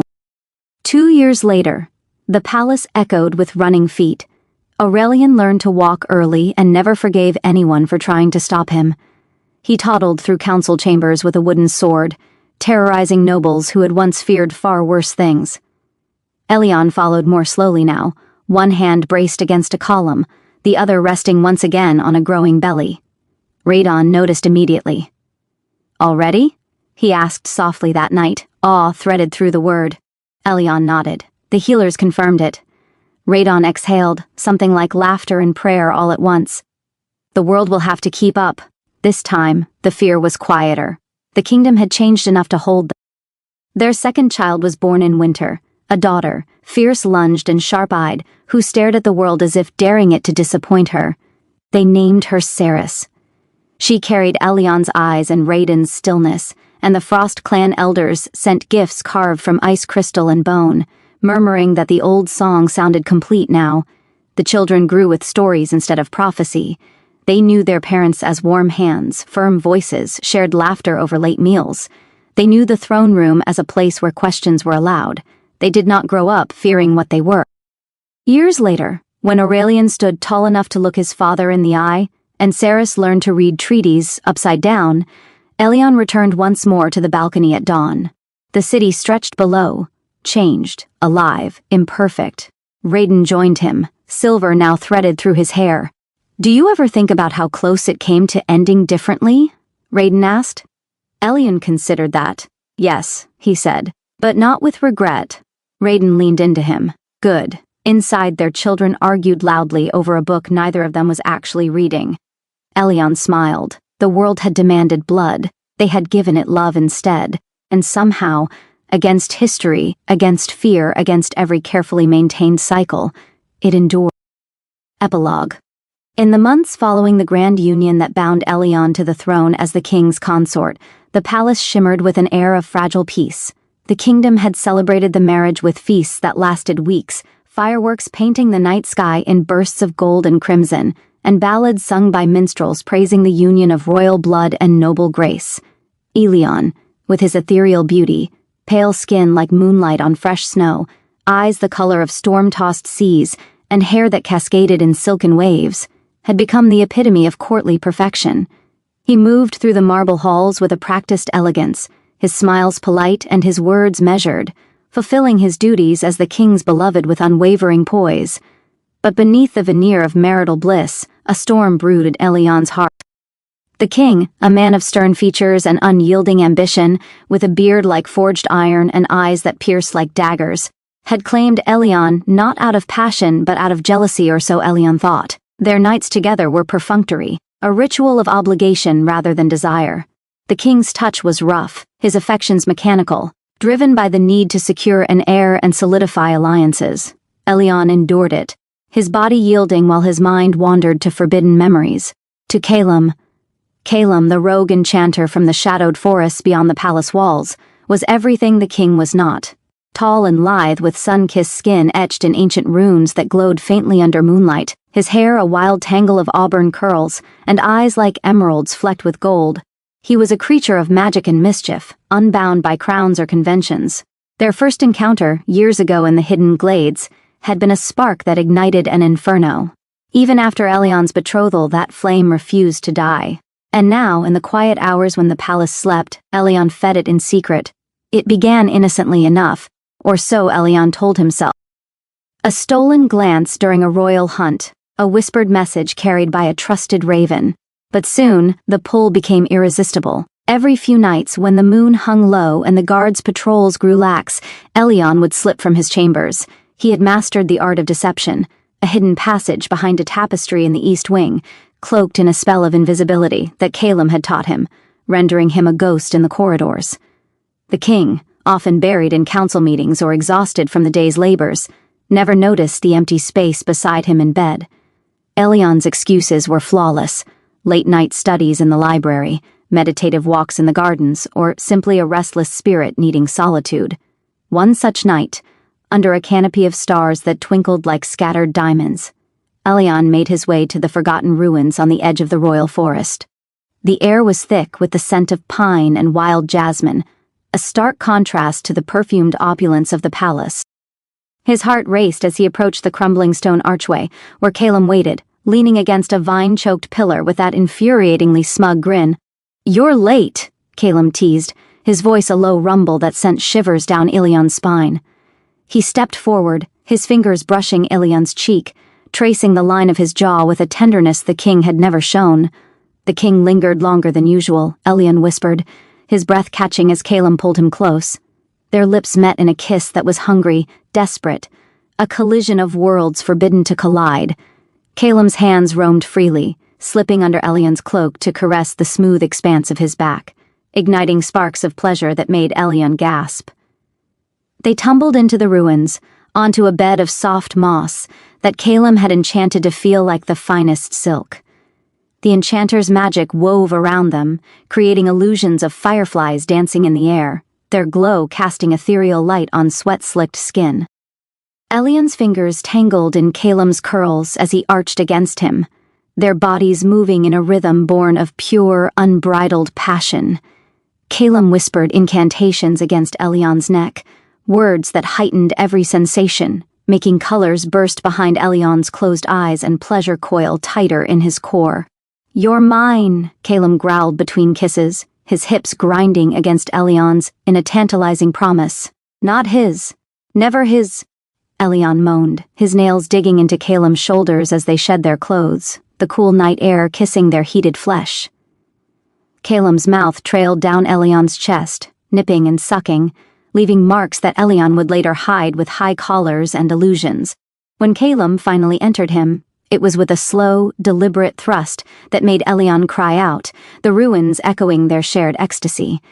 They moved together, lost in a dance of forbidden love, rough and tender, urgent and lingering, until release crashed over them like a tidal wave, leaving them breathless and entwined. As they lay there afterward, Calum's fingers tracing lazy patterns on Elion's thigh, they spoke in hushed tones of dreams unattainable. "One day we'll run," Calum murmured. "Leave this cage behind." Elion nodded, his heart aching with the lie he lived, but the thrill of these stolen moments kept him coming back. Weeks turned into months and the rendezvous grew bolder. Sometimes they met in abandoned villages on the kingdom's outskirts, where Calum would conjure feasts of exotic fruits and wines that tasted of stardust. Other times, in hidden caves by the river, where the water's roar masked their cries of pleasure. Elion's deceptions deepened. He feigned illnesses to skip royal banquets, claimed diplomatic errands to buy time away. The court whispered of his mysterious absences, but the king dismissed them, too preoccupied with border skirmishes and treasury woes. One particularly daring night, under a blood moon that bathed the world in crimson hues, Elion snuck out during a grand masquerade ball. The palace was alive with music and laughter, masks hiding faces and secrets alike. He told the king he needed air, slipping away amid the revelry. Calum awaited him in a secluded tower on the palace grounds, an old watchpost long forgotten, accessible only by a treacherous vine ladder. The tower's interior was transformed by Calum's magic, candles floating mid-air, casting flickering shadows. A plush fur rug spread across the stone floor, incense burning with scents of sandalwood and desire. They barely made it inside before clothes were torn away. Calum pinned Elion against the wall, his kisses bruising, his hands possessive. "I've missed this," he breathed, lifting Elion effortlessly, their bodies joining in a frenzy that shook the ancient stones. Elion wrapped his legs around Calum's waist, his head thrown back in abandon as waves of pleasure built. Calum's thrusts were relentless, each one drawing moans that echoed softly in the confined space. They explored every inch of each other, lips on sensitive spots, fingers teasing, bodies slick with sweat. When climax hit, it was explosive, leaving them trembling in each other's arms, whispering promises of eternity. But as the encounters multiplied, so did the risks. Elion's lies grew more elaborate, forged letters from distant relatives summoning him, alibis provided by bribed servants. He returned to the palace disheveled, his skin marked with love bites concealed by makeup, his eyes glowing with a satisfaction the king could never ignite. The thrill of the secrecy fueled him, making the mundane days bearable. Calum, ever the tempter, pushed boundaries, sending enchanted gifts that vibrated with subtle magic, reminders of their nights together. One evening, as autumn leaves turned the forests afire, Elyon prepared for another escape. The king had been distant, buried in war councils, but tonight he seemed oddly attentive. "You've been restless lately, my love," the king said over dinner, his voice laced with something Elyon couldn't quite place, concern or suspicion. Elyon laughed it off, blaming the changing seasons, and excused himself early. He met Calum in a quaint hunter's cabin deep in the woods, the air heavy with the scent of rain-soaked earth. The cabin was warm, a fire crackling in the hearth, blankets piled high on a simple bed. They wasted no time. Calum's hands were everywhere, undressing Elyon with urgent need. They fell onto the bed, bodies intertwining in a passionate tangle. Calum's mouth explored lower, teasing Elyon to the brink before pulling back, drawing out the torment. When they finally united, it was slow and intense, each movement a declaration of their illicit bond. Elyon's cries filled the room, muffled only by Calum's kisses, as they chased ecstasy together once more. Unbeknownst to them, shadows stirred outside. The king, his instincts sharpened by years of ruling, had grown weary of Elyon's excuses. Whispers from loyal spies had reached his ears, sightings of a cloaked figure slipping into the night, unexplained absences that aligned too perfectly. Tonight, he had feigned indifference, but as Elyon departed, the king donned a dark cloak and followed at a distance, his heart pounding with a mix of dread and fury. He tracked Elyon through the winding paths, silent as a predator. The cabin's glow beckoned, and the king crept to a cracked window, peering inside. What he saw shattered him, Elyon, his consort, writhing in abandon beneath another man, a stranger with glowing runes, their bodies locked in intimate betrayal. Moans of pleasure pierced the night, each one a dagger to the king's soul. His fists clenched, veins bulging with rage, as the truth unfolded before his eyes. But he did not burst in, not yet. Instead, he retreated into the darkness, his mind a whirlwind of vengeance. What would he do? Confront them? Banish Elyon? Or something far darker? The kingdom's fate hung in the balance, teetering on the edge of scandal and war. The end. Hey everyone, thanks for watching.